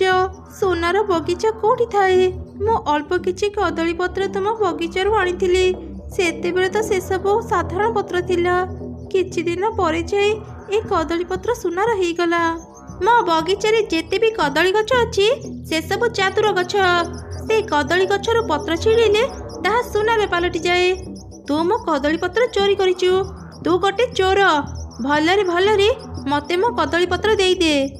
କାଉ ବଡ଼ ପାଟିରେ ଚଢ଼େଇକୁ ରାଗୁଥିଲା। ତାର ପାଟି ଶୁଣି ଜଙ୍ଗଲର ଅନ୍ୟ ଚଢ଼େଇମାନେ ବି ସେଠାରେ ଜମା ହେଇଗଲେ। ସବୁ ଶୁଣିଲା ପରେ ସମସ୍ତେ କାଉ ସପକ୍ଷରେ ହିଁ କଥା କହିଲେ। ମା ଚଢ଼େଇଟି ବାଧ୍ୟ ହେଇ ତା ଛୁଆକୁ ଧରି ସେଠାରୁ ଚାଲିଗଲା। ମା ଚଢ଼େଇ ସେଠାରୁ ଯିବା ପରେ କାଉ ସୁନା କଦଳୀପତ୍ର ଘରକୁ ଭାଙ୍ଗି ସବୁ ସୁନା ଧରି ଚଢ଼େଇର ବଡ଼ ଘରେ ଯାଇ ରହିଲା ଆଉ ହସିବାକୁ ଲାଗିଲା। ବୋକା ଚଢ଼େଇ, ମତେ ନ ଜଣି ମୋ ବଗିଚାରୁ କଦଳୀପତ୍ର ନେଇଥିଲୁ ନାଇଁ? ଏବେ ଦେଖିଲୁ ମୁଁ ତୋର ସବୁ କିଛି କେମିତି ନେଇଗଲି। ସେପଟେ ମା ଚଢ଼େଇ ଜଙ୍ଗଲର ରାସ୍ତାରେ ଯାଉ ଯାଉ ଥକି ଯାଇ ଗୋଟେ ଜାଗାରେ ବସି ପଡ଼ିଲା ଆଉ କାନ୍ଦିବାକୁ ଲାଗିଲା। ହେ ଭଗବାନ, ପୁଣି ଥରେ ଯଦି ଆମକୁ ଗରିବ ଅସହାୟ କରିବାର ଥିଲା, କିଛି ଦିନ ପାଇଁ ଆମକୁ ସୁଖ କାହିଁକି ଦେଉଥିଲ? ମୋର ସବୁ କିଛି କାଉ ନେଇଗଲା। ଏବେ ମୁଁ ମୋ ଛୁଆକୁ ଧରି କୋଉଠିକି ଯିବି? ସେତେବେଳେ ସେ ରାସ୍ତାରେ ଗୋଟେ ଚଢ଼େଇ ପରି ଯାଉଥିଲା। ସେ ଚଢ଼େଇର କାନ୍ଦ ଦେଖି ତା ପାଖକୁ ଗଲା। ଆରେ ଚଢ଼େଇ, ତୁ ତ ସୁନାର କଦଳୀପତ୍ର ଘର ପାଇଥିଲୁ, ତାହେଲେ ତୁ କ'ଣ ପାଇଁ ଏ ରାସ୍ତାରେ ବସି କାନ୍ଦୁଛୁ? ତୁମେ କିଏ? ତୁମେ କ'ଣ ଆମକୁ ଜାଣିଛ? ହଁ, ମୁଁ ତମମାନଙ୍କୁ ଜାଣିଛି। ଯୋଉଦିନ ତ କଦଳୀପତ୍ର ସୁନାର ହେଲା, ସେଦିନ ରାତିରେ ମୁଁ କିଛି ତରଳ ସୁନା ଧରି ମୋ ଘରକୁ ଯାଉଥିଲି। ମୋର ସେଇ ତରଳ ସୁନାରୁ କିଛି ବୁନ୍ଦା ତ କଦଳୀପତ୍ର ଘର ଉପରେ ପଡ଼ିଲା, ଯାହା ପାଇଁ ସେ କଦଳୀପତ୍ର ସୁନାର ହେଇଗଲା। ମୁଁ ତମ ମା ଛୁଆଙ୍କ କଷ୍ଟ ଦେଖିଥିଲି, ସେଥିପାଇଁ ମୁଁ ସେ ସୁନାର ଘରକୁ ତମ ପାଇଁ ଛାଡ଼ି ଯାଇଥିଲି। ଏମିତି ହଠାତ୍ କ'ଣ ଘଟିଲା ଯେ ଆଜି ତୁ ଏଠି ବସି କାନ୍ଦୁଛୁ? ମା ଚଢ଼େଇଟି ପରୀକୁ କାନ୍ଦି କାନ୍ଦି ସବୁ ଘଟଣା କହିଲା। ଆଚ୍ଛା, ଏମିତି କଥା। ସେ କାଉ ବହୁତ ଖରାପ କାମ କରିଛି। ମୁଁ ତାକୁ ଏମିତି ଶାସ୍ତି ଦେବି ଯେ ସେ କାଉ ନିଜେ ଆସି ତୋ ଗୋଡ଼ ତଳେ ପଡ଼ି କ୍ଷମା ମାଗିବ ଆଉ ତତେ ତୋର ସବୁକିଛି ଫେରେଇ ଦେବ।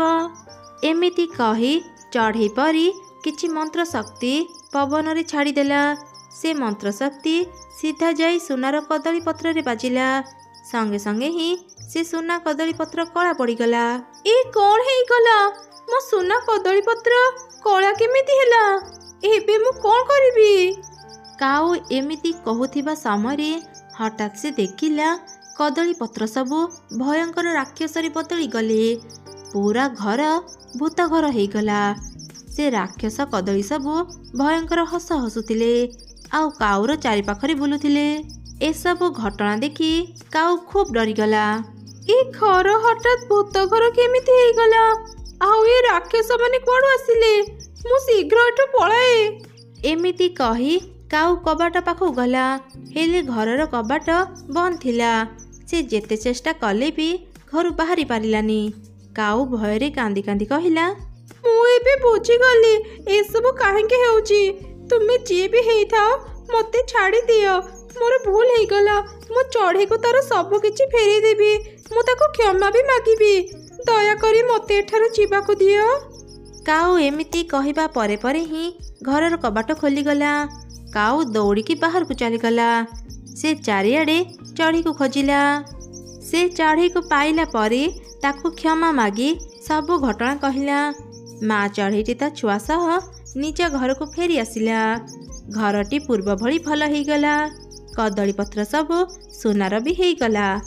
ଏମିତି ମା ଚଢ଼େଇ ତା ଛୁଆ ସହ ସେ ଘରେ ଖୁସିରେ ରହିଲା। ଏକ ଘଞ୍ଚ ଜଙ୍ଗଲରେ ଗୋଟେ ମା ଚଢ଼େଇ ତାର ଝିଅ ସାଙ୍ଗରେ ରହୁଥିଲା। ମା ଚଢ଼େଇଟି ଗୋଟେ ଗଛରେ ଦୁଇଟି ସୁନ୍ଦର ସୁନ୍ଦର ଘର ତିଆରି କରିଥିଲା। ମା, ଆଜି ପାଗ ବହୁତ ସୁନ୍ଦର ହେଇଛି ନା?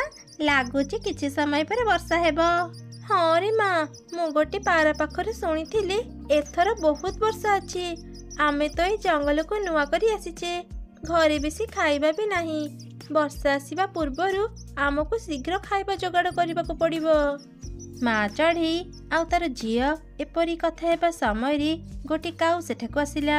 ସେ ଗଛରେ ଚଢ଼େଇର ଘର ଦେଖି ସେ ଖୁବ୍ ରାଗିଗଲା। ତମମାନଙ୍କୁ ଦେଖି ଲାଗୁଛି ତମେମାନେ ଜଙ୍ଗଲକୁ ନୂଆ କରି ଆସିଛ, ହେଲେ ତମେମାନେ ଏ ଗଛରେ କାହିଁକି ଘର ତିଆରି କରିଛ? ଏବେ ହିଁ ଏ ଘର ଛାଡ଼ି ତମେମାନେ ଚାଲିଯାଅ। କିଏ ତୁ? ଆଉ ଆମକୁ ଏ ଘର ଛାଡ଼ି ଯିବାକୁ କାହିଁ କହୁଛୁ? ଏ ଘର ମୁଁ ତିଆରି କରିଛି। ଆମେ ଏ ଘର ଛାଡ଼ି କୁଆଡ଼େ ବି ଯିବୁନି। ଘର ବନେଇଛ ତ କ'ଣ ହେଇଗଲା? ତମେମାନେ କ'ଣ ଜାଣିନ? ଏ ଗଛ ମୋ ବାପା ଲଗେଇଥିଲେ। ଏ ଗଛ ମୋ ବାପାଙ୍କର।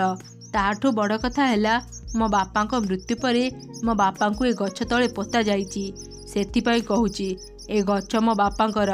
ତମେ ଦୁଇ ଜଣ ଏବେ ହିଁ ଏ ଗଛ ଆଉ ଏ ଘର ଛାଡ଼ି ଚାଲିଯାଅ। ଏ କ'ଣ କହୁଛନ୍ତି କାଉ ଅଙ୍କଲ? ଆମେ ଯେବେଠୁ ଏଠାକୁ ଆସିଲୁଣି ଆମେ କାହା ପାଖରୁ ବି ଏ କଥା ଶୁଣିନୁ। ହଁ ମୋ ଝିଅ ଠିକ୍ କହୁଛି। ଆମେ କାହା ପାଖରୁ ବି ତମ ବାପାଙ୍କ ବିଷୟରେ ଶୁଣିନୁ। ଆମେ ଆମ ଘର ଛାଡ଼ି କୁଆଡ଼େ ବି ଯିବୁନି। ତମ ମାନଙ୍କୁ ହୁଏତ ଏକଥା କେହି କହିନଥିବେ, କିନ୍ତୁ ଏକଥା ସତ। ଭଲରେ ଭଲରେ ଘର ଛାଡ଼ି ଚାଲିଯାଉ କହୁଛି, ନହେଲେ ମୁଁ ପକ୍ଷୀ ରାଜାଙ୍କ ପାଖକୁ ଯିବି। ଏମିତି କାଉ ମା ଚଢ଼େଇ ଆଉ ତାର ଝିଅକୁ ବହୁତ ଧମକ ଦେଲା। ବାଧ୍ୟ ହେଇ ମା ଚଢ଼େଇ ତାର ଝିଅକୁ ଧରି ସେଠାରୁ ଉଡ଼ି ଚାଲିଗଲା। ସେମାନେ ସେଠାରୁ ଯିବା ପରେ ମଣ୍ଟୁ କାଉ ହସିବାକୁ ଲାଗିଲା ଆଉ କହିଲା, ଆରେ ବାଃ, ମୁଁ ତ ଭଲ ମିଛ କଥା କହିପାରେ। ମିଛ କଥା କହି ମୋତେ ଦୁଇଟି ସୁନ୍ଦର ଘର ମିଳିଗଲା। ଗୋଟେ ଘରେ ମୁଁ ରହିବି, ଆଉ ଗୋଟେ ଘର ମୁଁ କ'ଣ କରିବି? ଆରେ ହଁ, ଆଉ ଗୋଟେ ଘର ମୁଁ ଭଡ଼ାରେ ଛାଡ଼ିବି। ବାଃ, ମୋତେ ଆଉ କାମ କରିବାକୁ ପଡ଼ିବନି। ବସି ବସି ମୋତେ ଖାଇବା ମିଳିଯିବ। ମଣ୍ଟୁ କାଉ ଦୁଇ ସୁନ୍ଦର ଘରକୁ ପାଇ ଖୁବ୍ ଖୁସି ହେଇଗଲା ଆଉ ଘର ଭିତରକୁ ଚାଲିଗଲା। ସେପଟେ ମା ଚଢ଼େଇ ତା ଝିଅକୁ ନେଇ ଜଙ୍ଗଲ ରାସ୍ତାରେ ଯାଉଥିଲା। ମା ଚଢ଼େଇଟି ବହୁତ ଚିନ୍ତାରେ ଥିଲା। ସେ ତା ଝିଅକୁ ଧରି କୁଆଡ଼େ ଯିବ କିଛି ବୁଝିପାରୁନଥିଲା। ମା, ମୁଁ ଆଉ ଉଡ଼ି ପାରୁନି। ମୋ ଡେଣା ଦୁଇଟା ବଥା ହେଲାଣି। ଆମେ କୁଆଡ଼େ ଯିବା ମା? ଜାଣିନି ରେ ମା, ଆମେ କୁଆଡ଼େ ଯିବା? ତୁ ଆଉ ଟିକେ ଉଡ଼ିବାକୁ ଚେଷ୍ଟା କର। ଭଲ ଜାଗା ଦେଖି ଆମେ ସେଠି ରହିଯିବା। ସେମାନେ ଏପରି କଥା ହେବା ସମୟରେ ହଠାତ୍ ଆକାଶ ଅନ୍ଧାର ହେଇଗଲା। ଦେଖୁ ଦେଖୁ ବର୍ଷା ଆରମ୍ଭ ହେଇଗଲା। ରହିବା ପାଇଁ ଜାଗା ନଥିବାରୁ ମା ଚଢ଼େଇ ଆଉ ତାର ଝିଅ ବର୍ଷାରେ ଭିଜି ଭିଜି ଛିଡ଼ା ହେଲେ। ମୋତେ ଭାରି ଥଣ୍ଡା ଲାଗୁଛି ମା। ମୋ ଡେଣା ଆଉ କାମ କରୁନି। ମା, ମୁଁ ଆଉ ସହିପାରୁନି। ଆଉ କିଛି ସମୟ ଏମିତି ଭିଜିଲେ ମୁଁ ମରିଯିବି ମା। ଛି ମା, ଏ ଅଶୁଭ କଥା କହନି। ମୁଁ ଥାଉ ଥାଉ ତୋର କିଛି କ୍ଷତି ହେବନି। ତୁ ଟିକେ ଅପେକ୍ଷା କର। ଆଶ୍ରୟ ନେବା ପାଇଁ ମୁଁ କିଛି ବ୍ୟବସ୍ଥା କରୁଛି। ଏମିତି କହି ମା ଚଢ଼େଇ ସେଠାରୁ ଚାଲିଗଲା। କିଛି ଦୂର ଗଲା ପରେ ସେ ଗୋଟେ କଦଳୀ ଗଛ ଦେଖିଲା। ମା ଚଢ଼େଇଟି 4ଟି କଦଳୀ ପତ୍ର କାଟି ଆଣିଲା। ସେ ସେଇ କଦଳୀ ପତ୍ରରେ ଗୋଟେ ଚାଳ ଘର ବନେଇଲା। ବର୍ଷାରୁ ରକ୍ଷା ପାଇବା ପାଇଁ ମା ଚଢ଼େଇ ଆଉ ତାର ଝିଅ ସେଇ କଦଳୀ ପତ୍ର ଚାଳ ତଳେ ବସିଲେ। ମା, ମୋ ଦେହରେ ଟିକେ ବି ପାଣି ପଡ଼ୁନି। ମୋତେ ବହୁତ ଭଲ ଲାଗୁଛି ମା। ଆମର ଏଇ କଦଳୀ ପତ୍ରର ଘର ବହୁତ ସୁନ୍ଦର ହେଇଛି। ଏମିତି ସେବେଠାରୁ ମା ଚଢ଼େଇ ଆଉ ତାର ଝିଅ ସେଇ କଦଳୀପତ୍ର ଘରେ ରହିବାକୁ ଲାଗିଲେ। ସେପଟେ ଗୋଟେ ମିଟୁ କାଉ ପାଖକୁ ଯାଇ କହିଲା, ଆରେ ମଣ୍ଟୁ କାଉ, ମୁଁ ଶୁଣିଲି ତୋ ପାଖରେ 2ଟା ଘର ଅଛି। ମୋତେ ଗୋଟେ ଘରେ ରହିବାକୁ ଦେବୁ? ମୁଁ ବହୁତ ଥର ଘର ବନେଇବାକୁ ଚେଷ୍ଟା କଲି, ହେଲେ ସବୁବେଳେ ବର୍ଷାରେ ମୋ ଘର ଭାଙ୍ଗି ଯାଉଛି। ହଁ ହଁ, ତୁ ମୋ ଘରେ ରହିପାରିବୁ, ହେଲେ ମୋ ଘରେ ରହିବାକୁ ହେଲେ ତୁ ପ୍ରତିଦିନ ମୋତେ କିଛି ଚାଉଳ ଦାନା ଦେବୁ। ଏଥିରେ ତୁ କ'ଣ ରାଜି? କାଉ କଥାରେ ମିଟୁ ରାଜି ହେଇଗଲା ଆଉ ତାକୁ କିଛି ଚାଉଳ ଦାନା ଦେଲା। ଚାଉଳ ଦାନା ପାଇ କାଉ ଖୁବ୍ ଖୁସି ହେଇଗଲା। ଆରେ ବାଃ, ଏ ମିଟୁ ତ ସତକୁ ସତ ମୋତେ କିଛି ଖାଇବା ଦେଇଦେଲା। ଆଉ ମୋର ଚିନ୍ତା ନାହିଁ। ଏବେ ଖାଲି ମୁଁ ଆରାମ କରିବି। ଏମିତି 2 ଦିନ ବିତିଗଲା। ଗୋଟେ ଦିନ ମଣ୍ଟୁ କାଉର ବାପା ଜଙ୍ଗଲରେ ବୁଲୁଥିଲା। ବୁଲୁ ବୁଲୁ ସେ କଦଳୀ ପତ୍ରର ଘର ଦେଖିଲା। ତା ତଳେ ସେ 2ଟି ଚଢ଼େଇଙ୍କୁ ଦେଖି ତାଙ୍କ ପାଖକୁ ଗଲା ଆଉ କହିଲା, ଆରେ ଚଢ଼େଇ, ତୁ ମୋ ପୁଅ ମଣ୍ଟୁ କାଉକୁ ଦେଖିଛୁ କି? 2 ଦିନ ହେଲାଣି ସେ ଘରକୁ ଆସିନି। ମୁଁ ତାକୁ ସବୁଆଡ଼େ ଖୋଜିଲେଣି, ହେଲେ ତାକୁ ପାଉନି। କେଜାଣି ସେ କୁଆଡ଼େ ଚାଲିଗଲା। କ'ଣ କହିଲେ ଆପଣ? ଆପଣ ମଣ୍ଟୁ କାଉର ବାପା? ହେଲେ ସେ ତ ଆମକୁ କହିଲା ତା ବାପା ମରିସାରିଛନ୍ତି। ଏମିତି ମା ଚଢ଼େଇଟି ମଣ୍ଟୁ କାଉର ବାପାକୁ ସବୁ ଘଟଣା ଜଣିଲା। ମୁଁ ମୋ ପୁଅ ବିଷୟରେ ଆଉ କ'ଣ କହିବି? ସେ ଛୋଟବେଳୁ ହିଁ ମିଛ କଥା କହେ। ଏ ପର୍ଯ୍ୟନ୍ତ ବି ସେ ମିଛ କଥା କହିବା ଛାଡ଼ିନି। ଏଇ ମିଛ କଥା କହିବାରୁ ମୁଁ 2 ଦିନ ତଳେ ମୋ ପୁଅକୁ ବହୁତ ପିଟିଥିଲି। ସେଇ ରାଗରେ ସେ ଘର ଛାଡ଼ି ଚାଲି ଯାଇଛି। ହେଲେ ସେ ତମମାନଙ୍କ ସହ କିଛି ଠିକ୍ କରିନି। ମୋତେ ଏବେ ହିଁ ତମ ଘରକୁ ନେଇଯାଅ। ମା ଚଢ଼େଇଟି ମଣ୍ଟୁ କାଉର ବାପାକୁ ତା ପୁରୁଣା ଘରକୁ ନେଇଗଲା। ମଣ୍ଟୁ କାଉ ତା ବାପାକୁ ଦେଖି ଚମକି ପଡ଼ିଲା। ସେତେବେଳେ ପୁଣି ଥରେ ବର୍ଷା ଆରମ୍ଭ ହେଇଗଲା। ବାପା ତମେ ଏଠି? ଚୁପ୍ କର, ତୁ ଏମାନଙ୍କ ସହ ବହୁତ ଅନ୍ୟାୟ କରିଛୁ। କୁଳାଙ୍ଗାର, ତତେ ପୁଅ କହିବାକୁ ବି ମୋତେ ଲାଜ ଲାଗୁଛି। ତୁ ଏମାନଙ୍କୁ କ'ଣ କହିଛୁ? ମୁଁ ମରିସାରିଛି, ଆଉ ଏ ଗଛ ମୁଁ ଲଗେଇଛି। ଏତେ ବଡ଼ ମିଛ କଥା କହି ତୁ ଏମାନଙ୍କୁ ଘରୁ ବାହାର କରିଦେଲୁ। ତୁ ଏମିତି କେମିତି କରିପାରିଲୁ? ବହୁତ ହେଇଗଲା, ଆଉ ନୁହଁ। ତୁ ଭଲରେ ଏମାନଙ୍କୁ ତାଙ୍କ ଘର ଫେରେଇ ଦେ, ନହେଲେ ମୁଁ ଯିବି ପକ୍ଷୀରାଜାଙ୍କ ପାଖକୁ। ନା ବାପା, ମୋର ଭୁଲ ହେଇଗଲା, ମୋତେ କ୍ଷମା କରିଦିଅ। ଚଢ଼େଇ ଭଉଣୀ, ମୋତେ କ୍ଷମା କରିଦିଅ। ମୁଁ ଆଉ ଏଭଳି କାମ କେବେ ବି କରିବିନି। ନା, ତତେ କ୍ଷମା ମିଳିବନି। ତୋ ପାଇଁ ଏ ମା ଝିଅ ବହୁତ କଷ୍ଟ ପାଇଛନ୍ତି। ତୁ ଏବେ ହିଁ ଏ ଘରୁ ବାହାରେ ପ୍ରବଳ ବର୍ଷା ହେଉଛି। ତୁ ରାତିସାରା ସେ ବର୍ଷାରେ ଭିଜିଲେ ଯାଇ ଜାଣିବୁ ତା କେତେ କଷ୍ଟ। ଏମିତି ଶୁଣି ମଣ୍ଟୁ କାଉ ବାହାରକୁ ଚାଲିଗଲା ଆଉ ବର୍ଷାରେ ଭିଜି ଭିଜି ଛିଡ଼ା ହେଲା। ପାଖ ଘରୁ ମୁଁ ସବୁ ଶୁଣିଛି। ଚଢ଼େଇ, ମୁଁ ଜାଣିନଥିଲି ଏ ଘର ତୋର। ଆଜିଠୁ ମୁଁ ତତେ ଘର ଭଡ଼ା ଦେବି। ଚଢ଼େଇ, ମୋ ପୁଅ ପାଇଁ ତମେମାନେ ବହୁତ କଷ୍ଟ ପାଇଛ। ମୁଁ ସେଥିପାଇଁ କ୍ଷମା ମାଗୁଛି। ଆରେ ନା, ଆପଣ କ'ଣ ପାଇଁ କ୍ଷମା ମାଗୁଛନ୍ତି? ଆଜି ଆପଣଙ୍କ ପାଇଁ ହିଁ ଆମେ ଆମ ଘରକୁ ଫେରି ପାଇଲୁ। ଆପଣଙ୍କୁ ବହୁତ ଧନ୍ୟବାଦ। ବାହାରେ ବହୁତ ବର୍ଷା ହେଉଛି। ବର୍ଷା ଛାଡ଼ିବା ଯାଏ ଆପଣ ଆମ ଘରେ ରୁହନ୍ତୁ। ଘରକୁ ଫେରି ପାଇ ମା ଚଢ଼େଇ ଆଉ ତାର ଝିଅ ଖୁବ୍ ଖୁସି ହେଇଗଲେ। ଆଉ ସେପଟେ ମଣ୍ଟୁ କାଉ ତା ଭୁଲ ବୁଝିପାରି ବହୁତ ଅନୁତାପ କରୁଥିଲା। ଥରେ ଏକ ଜଙ୍ଗଲରେ ଦୁଇ ଚଢ଼େଇ ଭଉଣୀ ରହୁଥିଲେ। ବହୁତ ଦିନ ତଳେ ତାଙ୍କ ବାପା ମାଙ୍କର ମୃତ୍ୟୁ ହେଇଯାଇଥିଲା। ଦୁଇ ଭଉଣୀଙ୍କ ପାଖରେ ବିଶେଷ କିଛି ନଥିଲା। ଏମିତିକି ରହିବା ପାଇଁ ଗୋଟିଏ ଘର ବି ନଥିଲା। କେବଳ ବଗିଚାରେ ଥିଲା ଦୁଇଟି ଗଛ, କଦଳୀ ଗଛ ଆଉ ଆମ୍ବ ଗଛ। ଦିନେ ସକାଳେ ମିନୁ ଚଢ଼େଇ ତା ବଡ଼ ଭଉଣୀ ରିନୁ ଚଢ଼େଇକୁ କହିଲା, ଆରେ ଭଉଣୀ, ମୁଁ ଆଉ ଏମିତି ରହିପାରିବିନି। ମୁଁ ଆମ ବାପାଙ୍କ ସମ୍ପତ୍ତି ଭାଗ କରିବାକୁ ଚାହୁଁଛି। ଆମ ପାଖରେ ତ କିଛି ବି ସମ୍ପତ୍ତି ନାହିଁ। ତୁ କ'ଣ ଭାଗ କରିବୁ? ବାପା ଲଗେଇଥିବା ଏଇ ଦୁଇ ଗଛ କ'ଣ ତତେ ଦେଖାଯାଉନି? ମୁଁ ଏ କଦଳୀ ଗଛ ଆଉ ଆମ୍ବ ଗଛ ଭିତରୁ ଗୋଟେ ଗଛ ନେବାକୁ ଚାହୁଁଛି। ଆରେ, ତୁ ଏ ଦୁଇ ଗଛକୁ ଭାଗ କରିବାକୁ ଚାହୁଁଛୁ? ଏସବୁ ଭାଗ କରିବା କ'ଣ ଦରକାର? ଏ ଦୁଇ ଗଛ ଆମ ଦୁଇ ଜଣଙ୍କର ହିଁ। ନା, ମୁଁ କିଛି ବି ଜାଣିନି। ମୁଁ ଗୋଟେ ଗଛ ନେବାକୁ ଚାହୁଁଛି। ଆଚ୍ଛା ହଉ, ତୋର ଯୋଉ ଗଛ ଇଚ୍ଛା ହେଉଛି ତୁ ସେଇଟା ନେଇଯା। ରିନୁ ପାଖରୁ ଏମିତି ଶୁଣି ମିନୁ ମନରେ ଚିନ୍ତା କଲା, ମୁଁ ଏ ଆମ୍ବ ଗଛକୁ ହିଁ ନେବି। ଆମ୍ବ ବିକ୍ରି କରି ମୁଁ ବହୁତ ଟଙ୍କା ରୋଜଗାର କରିବି। ଆଉ ମୋ ବଡ଼ ଭଉଣୀକୁ ସେଥିରୁ ଭାଗ ଦେବାକୁ ବି ପଡ଼ିବନି। ମୁଁ ଆଜିଠୁ ଏ ଆମ୍ବ ଗଛକୁ ନେଲି। ଏ ଆମ୍ବ ଗଛ ଉପରେ ତୋର ଆଉ କିଛି ଅଧିକାର ରହିବନି, ବୁଝିଲୁ? ଆଚ୍ଛା ଠିକ୍ ଅଛି। ଆମ୍ବ ଗଛକୁ ନେଇ ଯଦି ତୁ ଏତେ ଖୁସି, ତେବେ ତୁ ନେଇଯା। ଆମେ ତ ଦୁଇ ଭଉଣୀ, ଯେତେ ଯାହା ହେଲେ ବି ଆମେ ସବୁଦିନ ମିଳିମିଶି ରହିବା। କିଛି ଦିନ ପରେ ମିନୁ ତା ଆମ୍ବ ଗଛରେ ଏକ ସୁନ୍ଦର ଘର ତିଆରି କଲା। ଏସବୁ ଯେତେବେଳେ ରିନୁ ଦେଖିଲା, ସେ ତା ଭଉଣୀକୁ କହିଲା, ଆରେ ମିନୁ, ତୁ କେତେ ସୁନ୍ଦର ଘର ତିଆରି କରିଛୁ। ତ ଆମ୍ବ ଗଛର ଗୋଟେ ପାଖ ଖାଲି ଅଛି। ମୁଁ କାଲି ସେଠି ଗୋଟେ ଘର ତିଆରି କରିବି। କ'ଣ କହିଲୁ? ତୁ ମୋ ଆମ୍ବ ଗଛରେ ଘର ତିଆରି କରିବୁ? ମୋ ବିନା ଅନୁମତିରେ ତୁ ମୋ ଆମ୍ବ ଗଛର ଗୋଟେ ଫଳ ବି ତୋଳି ପାରିବୁନି। କାଲି ଆମେ ଦୁଇ ଗଛକୁ ଭାଗ କଲେ। ଏ କଥା କ'ଣ ତୋର ମନେ ନାହିଁ?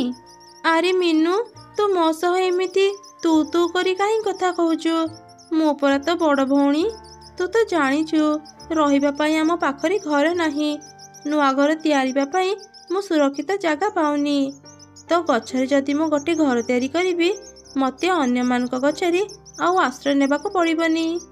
ଯେବେଠୁ ଆମେ ଗଛ ଭାଗ କଲେ, ମୁଁ ସେବେଠୁ ଭାବି ନେଇଛି ମୋର କେହି ଭଉଣୀ ନାହିଁ। ତୁ ତ ଗଛ ସହ ରହ, ଆଉ ମୋତେ ମୋ ଗଛ ସହ ଶାନ୍ତିରେ ରହିବାକୁ ଦେ। ଏବେ ଯା ଏଠୁ। ଏମିତି ମିନୁ ରିନୁର ବହୁତ ଅପମାନ କରି ସେଠୁ ବାହାର କରିଦେଲା। ରିନୁ ମନ ଦୁଃଖରେ ତା କଦଳୀ ଗଛ ପାଖକୁ ଚାଲି ଆସିଲା। ଆମ୍ବ ଗଛ ଆଉ କଦଳୀ ଗଛ ପାଖାପାଖି ଥିଲେ। ରିନୁ ତା ଭଉଣୀର କଥା ମନେ ପକେଇ ଖୁବ୍ କାନ୍ଦୁଥିଲା। ମିନୁ ଏତେ ବଦଳି ଗଲା କେମିତି? ସେ ମୋତେ ଆଉ ତା ଭଉଣୀ ଭାବୁନି। ମୋତେ ତା ଘରେ ରହିବାକୁ ବି ଦେଲାନି। ଅନ୍ୟ ଚଢ଼େଇମାନଙ୍କ ଘରେ ରହିଲେ ସେମାନେ ମୋତେ କେତେ କଥା ଶୁଣାଉଛନ୍ତି। ତାଙ୍କ ଘରର ସବୁ କାମ କରାଉଛନ୍ତି। ଜାଣିପାରୁନି ମୁଁ ଏବେ କୋଉଠି ରହିବି। ତା କଥା ସରିଛି କି ନାହିଁ ହଠାତ୍ କଦଳୀ ଗଛ ତାକୁ କହିଲା, ତୁମେ କାନ୍ଦନି ମାଲିକାଣୀ, ମୁଁ ଥାଉ ଥାଉ ତୁମେ ଅନ୍ୟମାନଙ୍କ ଘରେ ଆଉ ରୁହନି, ମୁଁ ତମକୁ ଆଶ୍ରୟ ଦେବି। ହେଲେ କେମିତି? ତୋ ପାଖରେ ତ ଡାଳ ନାହିଁ, ଘର ତିଆରିବା ପାଇଁ ତୁ ମୋତେ କାଠ ବି ଦେଇପାରିବୁନି, ତୁ ମୋତେ ଆଶ୍ରୟ ଦେବୁ କେମିତି? ମୋ କଥାକୁ ବିଶ୍ୱାସ କର, ତୁମକୁ ଆଉ ଘର ପାଇଁ ଚିନ୍ତା କରିବାକୁ ପଡ଼ିବନି। ତୁମେ ମୋ ପତ୍ର ନେଇ ଏକ ଘର ତିଆରି କର। ମୋ ପତ୍ର ସାଧାରଣ ପତ୍ର ନୁହଁ, ସେଥିରେ ଏତେ ଶକ୍ତି ଅଛି ଯେ ଯେତେ ଝଡ଼ ତୋଫାନ ଆସିଲେ ବି ତୁମେ ତିଆରି କରିଥିବା କଦଳୀ ପତ୍ର ଘର ଟିକେ ବି ହଲିବନି କି ଭାଙ୍ଗିବନି, ତାର କିଛି ବି କ୍ଷତି ହେବନି। ତୁମେ ମୋ ପତ୍ର ନେଇ ଆଜି ହିଁ ଗୋଟେ ଘର ତିଆରି କର। ଏମିତି ଶୁଣି ରିନୁ ବହୁତ ଖୁସି ହେଇଗଲା। ଆଉ କିଛି କଦଳୀ ପତ୍ର ତୋଳି ଏକ ସୁନ୍ଦର ଘର ତିଆରି କଲା। ଏସବୁ ଯେତେବେଳେ ମିନୁ ଦେଖିଲା ସେ ରିନୁ ଉପରେ ବହୁତ ହସିଲା। ଏଇଥିପାଇଁ ମୁଁ ତତେ ମୋ ଭଉଣୀ କୁହେନି, ତୁ କେତେ ବଡ଼ ମୂର୍ଖ, କଦଳୀ ପତ୍ରରେ ଘର ତିଆରି କରୁଛୁ, ଟିକେ ପବନ ବହିଲେ ତ ଘର ଉଡ଼ିଯିବ। ଏମିତି ପ୍ରତ୍ୟେକ ଦିନ ମିନୁ ରିନୁର ବହୁତ ମଜା ଉଡ଼ଉଥିଲା। ରିନୁ ତା ଭଉଣୀକୁ କିଛି ବି ନ କହି ଚୁପ୍ ରହୁଥିଲା।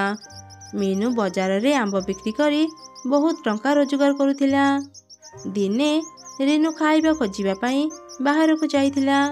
ସେଦିନ ସେ କିଛି ବି ଖାଇବାକୁ ପାଇଲାନି। ମନ ଦୁଃଖରେ ସେ ତା ଘରକୁ ଫେରି ଆସିଲା। ସେତେବେଳେ ତାର ନଜର ମିନୁର ଆମ୍ବ ଗଛ ଉପରେ ପଡ଼ିଲା। ସେ 2ଟି ଆମ୍ବ ମାଗିବା ପାଇଁ ମିନୁର ପାଖକୁ ଗଲା। ଆରେ ଭଉଣୀ, ଆଜି ମୁଁ ଦିନ ସାରା ଜଙ୍ଗଲରେ ବହୁତ ବୁଲିଛି, ହେଲେ କୋଉଠି ବି କିଛି ଖାଇବାକୁ ପାଇଲିନି। ଘରେ ବି ମୋର ଖାଇବାକୁ ଦାନାଟିଏ ବି ନାହିଁ। ଆଜି ଖାଇବା ପାଇଁ ତୁ ମୋତେ ତ ଗଛର 2ଟି ଆମ୍ବ ଦେଇଥା। ତତେ ଟିକେ ଲାଜ ଲାଗୁନି? ନିର୍ଲଜଙ୍କ ପରି ମୋ ପାଖକୁ ଆସି ଏମିତି ଆମ୍ବ ମାଗୁଛୁ। ଗଛ ଭାଗ କଲା ବେଳେ ତତେ କ'ଣ ଆମ୍ବ ଗଛ କଥା ମନେ ପଡ଼ିଲାନି? ଏବେ ମୋ ଆମ୍ବ ଗଛ ଉପରେ ଲୋଭ କରୁଛୁ? ମୁଁ ତ ପାଖକୁ କେବେ ବି କଦଳୀ ମାଗିବାକୁ ଯାଇନି, ତୁ କାହିଁକି ମୋ ପାଖକୁ ଆମ୍ବ ମାଗିବାକୁ ଆସୁଛୁ?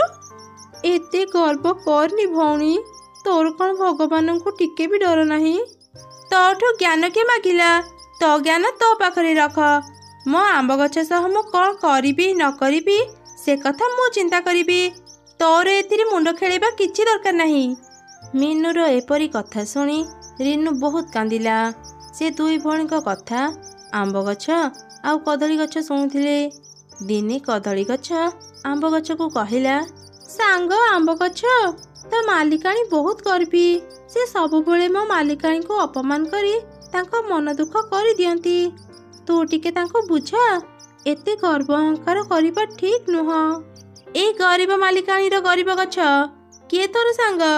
ମୋ ଭଳି ଗୋଟେ ସୁନ୍ଦର ଆମ୍ବ ଗଛ ତୋ ଭଳି ଗୋଟେ ଦୁର୍ବଳ କଦଳୀ ଗଛ ସହ ସାଙ୍ଗ ହେବ?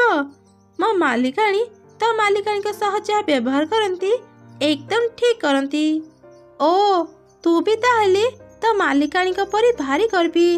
ଗୋଟେ କଥା ସବୁବେଳେ ମନେ ରଖିବୁ, ଅହଙ୍କାର ପତନର ମୂଳ କାରଣ। ତୁ କିଏ ମୋତେ ଉପଦେଶ ଦେବା ପାଇଁ? ତୁ ତ ମାଲିକାଣୀକୁ ସବୁଦିନ ଫଳ ଖାଇବାକୁ ବି ଦେଇପାରିବୁନି। ଜୀବନରେ ଥରେ ମାତ୍ର ଫଳ ଦେବୁ। ଜୋରେ ପବନ ବହିଲେ ତ ଗଛ ଭାଙ୍ଗିଯିବ। ତୋ ଭଳି ଗୋଟେ ଦୁର୍ବଳ ଗଛ ମୋତେ ଜ୍ଞାନ ଦେଉଛି। ଏମିତି କିଛି ଦିନ ବିତିଗଲା। ଦିନେ ଜଙ୍ଗଲରେ ଜୋରେ ବର୍ଷା ଉଠିଲା। ଏସବୁ ଦେଖି ରିନୁ ତା କଦଳୀପତ୍ର ଘରକୁ ଭଲ ଭାବରେ ସଜାଡ଼ି ଦେଲା। ଆଉ କଦଳୀ ଗଛର ଚାରିପାଖରେ ବଡ଼ ବଡ଼ ଲାଠି ରଖିଦେଲା, ଯେମିତି ପବନ ଦେଲେ ବି କଦଳୀ ଗଛ ଭାଙ୍ଗିବନି। ସେପଟେ ମିନୁ ରିନୁର ଏସବୁ କାମ ଦେଖି ମନେ ମନେ ତ ଖୁବ୍ ହସୁଥିଲା। ଦିନେ ଜଙ୍ଗଲରେ ପ୍ରବଳ ବର୍ଷା ଆରମ୍ଭ ହେଇଗଲା। ଜୋର ଜୋରେ ପବନ ବହିଲା। ରିନୁକୁ ଲାଗୁଥିଲା ଏ ବର୍ଷାରେ ତା କଦଳୀପତ୍ର ଘର ଭାଙ୍ଗିଯିବ। ସେଥିପାଇଁ ସେ ତା ଭଉଣୀକୁ କହିଲା, ମିନୁ, ଏ ମିନୁ, ମୋ କଥା ଟିକେ ଶୁଣ। ଆଗରୁ ମୁଁ କେବେ ବି ଏତେ ଜୋରେ ବର୍ଷା ଦେଖିନି। ମୋତେ ଭାରି ଡର ଲାଗୁଛି ରେ ଭଉଣୀ। ଆଜି ରାତି ମୋତେ ତ ଘରେ ରହିବାକୁ ଦେଇଥା। ତୁ ତ କହୁଥିଲୁ ତୋ କଦଳୀପତ୍ରର ଘର କେବେ ବି ଭାଙ୍ଗିବନି। ଏବେ କ'ଣ ହେଲା? ହାଁ, ମୁଁ ତତେ ମୋ ଘରେ ରଖିପାରିବିନି। ମୋ ଘରେ ଜାଗା ନାହିଁ। ରାତି ବହୁତ ହେଲାଣି। ମୁଁ ଏବେ ଯାଉଛି ଶୋଇବି। ମୋତେ ଆଉ ବିରକ୍ତ କରିବୁନି, ବୁଝିଲୁ? ଏମିତି କହି ମିନୁ ତା ଘର ଭିତରକୁ ଯାଇ ଶୋଇପଡ଼ିଲା। ରିନୁ ତା କଦଳୀପତ୍ର ଘରେ ବସି ଭଗବାନଙ୍କୁ ପ୍ରାର୍ଥନା କରୁଥିଲା। ଧୀରେ ଧୀରେ ପବନର ବେଗ ବଢ଼ିବାକୁ ଲାଗିଲା। ପବନର ବେଗ ଏତେ ଜୋର ଥିଲା ଯେ ମିନୁ ଆମ୍ବ ଗଛର ସବୁ ଡାଳ ଭାଙ୍ଗିଗଲା। ମିନୁ ତା ଘର ସହ ମାଟିରେ ପଡ଼ି ବେହୋସ ହେଇଗଲା ଆଉ ବର୍ଷାରେ ଭିଜିବାକୁ ଲାଗିଲା।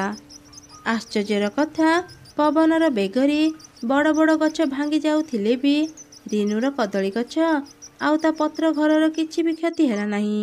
ସେସବୁ ପୂର୍ବ ଭଳି ସୁରକ୍ଷିତ ଥିଲା। ଆମ୍ବ ଗଛ ଭାଙ୍ଗିବା ଶବ୍ଦରେ ରିନୁ ବାହାରକୁ ଚାଲି ଆସିଲା।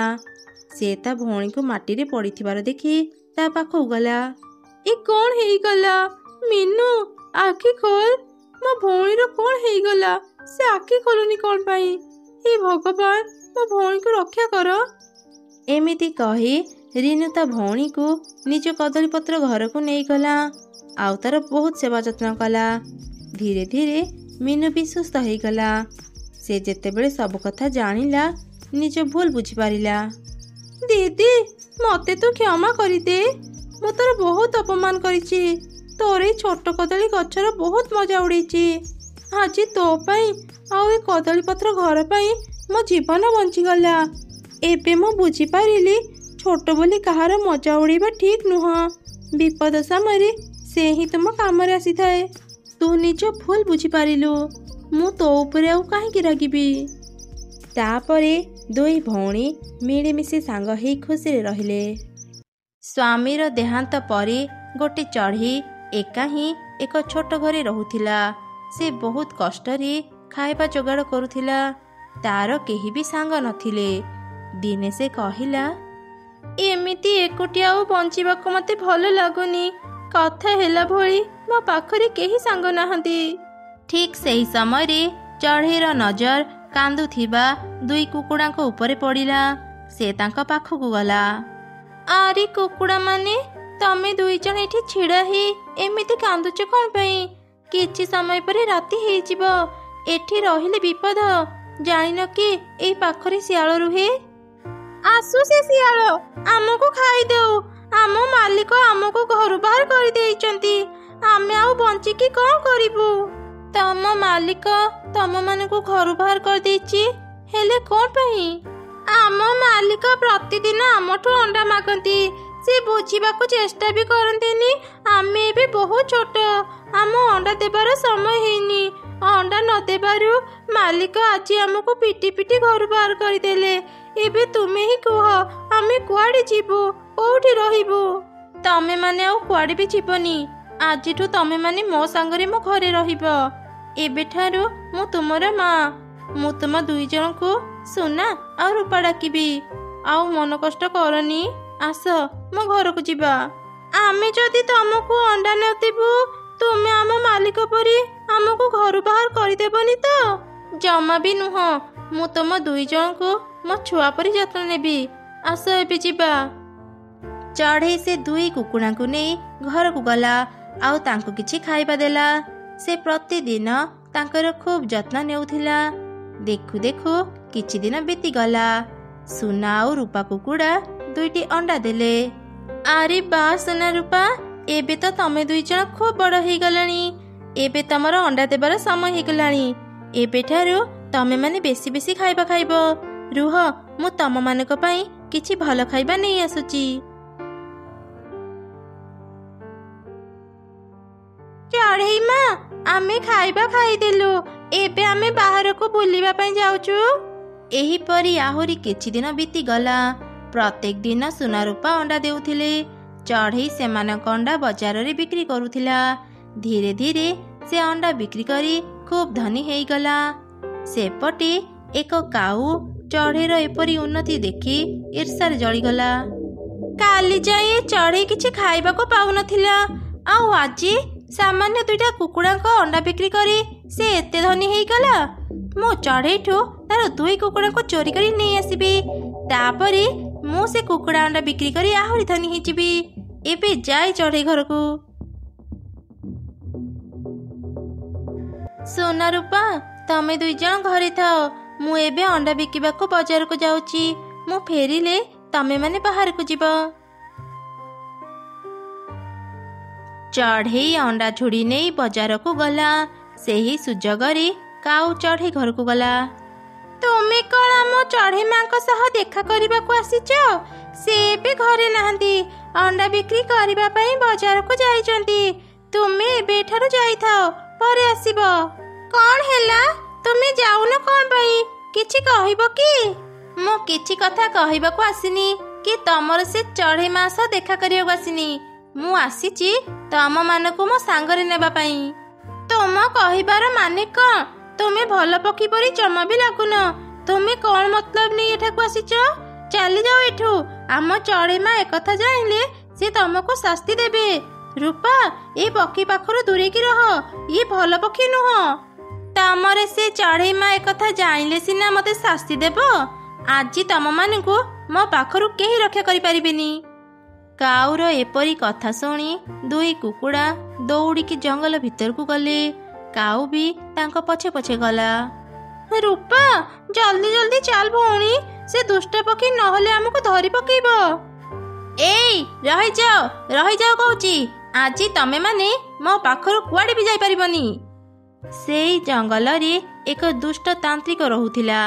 ସେ ଏକ ଯାଦୁର କଦଳୀ ଘର ତିଆରି କରିସାରି କହିଲା, ମୋ ଯାଦୁର କଦଳୀ ଘର ତିଆରି ତ ସରିଗଲା। ଏବେ ଖାଲି ଦୁଇ କୁକୁଡ଼ା ଆଣି ଏଇ ଘରେ ବଳି ଦେବା ବାକି ରହିଲା।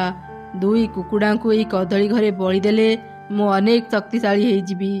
ଏବେ ଯାଏ ଜଙ୍ଗଲରେ କୁକୁଡ଼ା ଖୋଜେ। ତାପରେ ତାନ୍ତ୍ରିକ କୁକୁଡ଼ା ଖୋଜିବାକୁ ଚାଲିଗଲା। ସେପଟେ ଦୁଇ କୁକୁଡ଼ା ଦୌଡ଼ି ଦୌଡ଼ି ସେଇ କଦଳୀ ଘରେ ପହଞ୍ଚିଗଲେ। ଘରକୁ ଖୋଲା ଦେଖି ସେମାନେ ସେ ଘର ଭିତରକୁ ଚାଲିଗଲେ। ସେପଟେ ତାନ୍ତ୍ରିକ ଖୋଜି ଖୋଜି ଗୋଟେ ବି କୁକୁଡ଼ା ପାଇଲାନି। ଆଜି ତ ମତେ ଗୋଟେ ବି କୁକୁଡ଼ା ମିଳିଲାନି। ଯାଏ ଏବେ ମୋ କଦଳୀ ଘରକୁ ଫେରିଯାଏ, କାଲି ଆଉ ଥରେ କୁକୁଡ଼ା ଖୋଜିବି। ଏମିତି ଚିନ୍ତା କରି ତାନ୍ତ୍ରିକ ନିଜ କଦଳୀ ଘରକୁ ଫେରି ଆସିଲା। ଘର ଭିତରେ ସେ ଦୁଇ କୁକୁଡ଼ାଙ୍କୁ ଦେଖି ତ ଆଶ୍ଚର୍ଯ୍ୟ ହେଇଗଲା। ଆରେ, ମୁଁ ଏ କ'ଣ ଦେଖୁଛି? ଯାହା ଖୋଜୁଥିଲି ତା ମୁଁ ନିଜ ଘରେ ପାଇଗଲି। କଦଳୀ ଘରେ ଦୁଇ କୁକୁଡ଼ା। ତାନ୍ତ୍ରିକ ବାବା, ଆମେ ଜାଣିନଥିଲୁ ଏ ଘର ଆପଣଙ୍କର। ବିପଦରେ ପଡ଼ି ଆମେ ଏଠାକୁ ଚାଲି ଆସିଲୁ। ଆମକୁ ଏ ଘରୁ ବାହାର କରନି। ନା ନା, ମୁଁ ତମମାନଙ୍କୁ କ'ଣ ପାଇଁ ମୋ ଘରୁ ବାହାର କରିବି? ମୁଁ ତ ଏବେ ତମମାନଙ୍କୁ ବଳି ଦେଇ ଅନେକ ଶକ୍ତି ପାଇବି। ମରିବା ପାଇଁ ପ୍ରସ୍ତୁତ ହେଇଯାଅ। ସେତେବେଳକୁ କାଉ ବି ସେଠି ପହଞ୍ଚି ସାରିଥିଲା। ସେ କଦଳୀ ଘର ଝରକା ପଟୁ ସବୁ କିଛି ଶୁଣିନେଲା। ଆରେ ଏ ବୋକା କୁକୁଡ଼ା ମାନେ ତାନ୍ତ୍ରିକ ଘରେ ପଶିଗଲେ। ତାନ୍ତ୍ରିକ ଏମାନଙ୍କର କିଛି କ୍ଷତି କରିବା ପୂର୍ବରୁ ମୁଁ ଏ ଦୁଇ ଜଣଙ୍କୁ ଏଠୁ ନେଇଯାଏ। ଏମାନଙ୍କର ଯଦି କିଛି ହେଇଯିବ ମୁଁ ଧନୀ କେମିତି ହେବି? ମୁଁ ଶୀଘ୍ର କିଛି କରେ। ଏମିତି କହି କାଉ ପାଖରେ ଥିବା ଏକ ପଥର ଆଣି ଝରକା ପଟୁ ତାନ୍ତ୍ରିକ ଉପରକୁ ଫିଙ୍ଗିଲା। ସେ ପଥର ସିଧା ଯାଇ ତାନ୍ତ୍ରିକର ମୁଣ୍ଡରେ ବାଜିଲା। ତାନ୍ତ୍ରିକ ବେହୋସ ହେଇ ତଳେ ପଡ଼ିଗଲା। ସେହି ସୁଯୋଗରେ କାଉ ସେ କଦଳୀ ଘରେ ପଶିଲା। ଦୁଷ୍ଟ ପକ୍ଷୀ, ଆମକୁ ବଞ୍ଚେଇଥିବାରୁ ତୁମକୁ ଧନ୍ୟବାଦ। ତମମାନଙ୍କୁ ତାନ୍ତ୍ରିକ ପାଖରୁ ବଞ୍ଚେଇଛି ଛାଡ଼ିବା ପାଇଁ ନୁହଁ। ମୁଁ ତମମାନଙ୍କୁ ମୋ ଘରେ ବନ୍ଦୀ କରି ରଖିବି, ଆଉ ତମମାନଙ୍କ ଅଣ୍ଡା ବିକ୍ରି କରି ମୁଁ ଧନୀ ହେବି।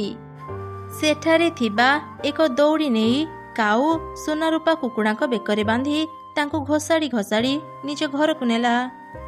ଏଇ ଦୁଷ୍ଟ ପକ୍ଷୀ, ଛାଡ଼ିଦେ ଆମକୁ ଭାରି କଷ୍ଟ ହେଉଛି। ଚୁପଚାପ ମୋ ସାଙ୍ଗରେ ଚାଲ, ନହେଲେ ମୁଁ ତମମାନଙ୍କୁ ୟାଠୁ ବି ଅଧିକ କଠିନ ଶାସ୍ତି ଦେବି। ଦୁଇ କୁକୁଡ଼ା କାନ୍ଦି କାନ୍ଦି କାଉ ସାଙ୍ଗରେ ଯାଉଥିଲେ। ସେପଟେ ଚଢ଼େଇ ତା ସୁନା ରୂପାଙ୍କୁ ପୁରା ଜଙ୍ଗଲରେ ଖୋଜୁଥିଲା। ଚଢ଼େଇ ଅନେକ କାନ୍ଦୁଥିଲା। ସୁନା ରୂପା, ତମେ ଦୁଇ ଜଣ କୋଉଠି ଅଛ? ମତେ ନ କହି ଘରୁ କୁଆଡ଼େ ଚାଲିଗଲ? ମୁଁ ଏବେ ତମମାନଙ୍କୁ କୋଉଠି ଖୋଜିବି?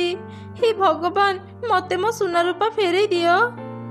ଏମିତି କାନ୍ଦି କାନ୍ଦି ଚଢ଼େଇ ଜଙ୍ଗଲରେ ବୁଲୁଥିଲା। ହଠାତ୍ ଏକ ମିଟୁ ସହ ତାର ଦେଖା ହେଲା। ଆରେ ଚଢ଼େଇ, ତୁ ଏମିତି କାନ୍ଦି କାନ୍ଦି କୁଆଡ଼େ ଯାଉଛୁ? ମିଟୁ ଭଉଣୀ, ମୋ ସୁନା ରୂପା କୁଆଡ଼େ ଚାଲି ଯାଇଛନ୍ତି। ମୁଁ ସେମାନଙ୍କୁ ଖୋଜୁଛି। ଏଇ କିଛି ସମୟ ଆଗରୁ ମୁଁ ସେ କାଉକୁ ଦେଖିଲି। ସେ ତ ସୁନା ରୂପାଙ୍କୁ ଧରି ତା ଘରକୁ ଯାଉଥିଲା। ମୁଁ ତାକୁ ଏ ବିଷୟରେ ପଚାରିବାରୁ ସେ କହିଲା, ତୁ ତ ସୁନା ରୂପାକୁ ତା ପାଖରେ ବିକ୍ରି କରିଛୁ। ନା ନା ମିଟୁ ଭଉଣୀ, ସେ କାଉ ମିଛ କହୁଛି। ମୁଁ ମୋ ସୁନା ରୂପାକୁ ତା ପାଖରେ ବିକ୍ରି କରିନି। ମୁଁ ଅଣ୍ଡା ବିକ୍ରି କରିସାରି ଘରକୁ ଫେରି ଦେଖିଲି ମୋ ଘରେ ସୁନା ରୂପା ନାହାନ୍ତି। ସେ କାଉଟା ଏତେ ବଡ଼ ମିଛେଇ। ତା ମାନେ ସେ ତ ଘରୁ ସୁନା ରୂପାଙ୍କୁ ଚୋରି କରିଛି। ଓହୋ, ଏଥିପାଇଁ ତାହେଲେ ସୁନା ରୂପା ଅନେକ କାନ୍ଦୁଥିଲେ। ହେଲେ ମୁଁ କିଛି ବୁଝିପାରିଲିନି। ସେ ଚୋରଣୀ କାଉକୁ ତ ଉଚିତ ଶିକ୍ଷା ଦେବାକୁ ପଡ଼ିବ। ଆଜି ସେ ତୋ ଘରୁ ଚୋରି କରିଛି, କାଲି ହୁଏତ ସେ ଆଉ ଜଣଙ୍କ ଘରୁ ଚୋରି କରିପାରେ। ଚଢ଼େଇ ଚାଲ ଏବେ ଥାନାକୁ ଯିବା। ଏମିତି କଥା ହେଇ ସେମାନେ ତୁରନ୍ତ ଥାନାକୁ ଗଲେ। ଏଇ ତମେ ମାନେ ପୋଲିସ ଧରି ମୋ ଘରକୁ କାହିଁକି ଆସିଛ? ମୁଁ କ'ଣ କରିଛି? ମୋ ସୁନା ରୂପାକୁ ଚୋରି କରି ଆଣି ପଚାରୁଛୁ ମୁଁ କ'ଣ କରିଛି? ତୋ ଜାଗା ଏଠି ନୁହଁ, ଥାନାରେ ଯା। ଏବେ ଜୀବନ ସାରା ଥାନାରେ ରହିବୁ। ତାପରେ ପୋଲିସ କାଉକୁ ବାନ୍ଧି ଥାନାକୁ ନେଇଗଲେ। କାଉ ଯିବା ପରେ ଚଢ଼େଇ ତା ସୁନା ରୂପା ପାଖକୁ ଗଲା ଆଉ ତାଙ୍କ ବେକର ଦଉଡ଼ିକୁ ଖୋଲିଦେଲା। ସୁନା ରୂପା, ଭୟ କରନି, ମୁଁ ଆସିଯାଇଛି। କେହି ତମମାନଙ୍କର କିଛି କ୍ଷତି କରିପାରିବେନି। ଆସ ଘରକୁ ଯିବା। ଏମିତି କହି ଚଢ଼େଇ ତା ସୁନା ରୂପା କୁକୁଡ଼ାଙ୍କୁ ନେଇ ଘରକୁ ଚାଲିଗଲା। ତାଙ୍କର ଆଉ ଭୟ ରହିଲାନି। ପୂର୍ବ ଭଳି ସେମାନେ ଖୁସିରେ ରହିଲେ।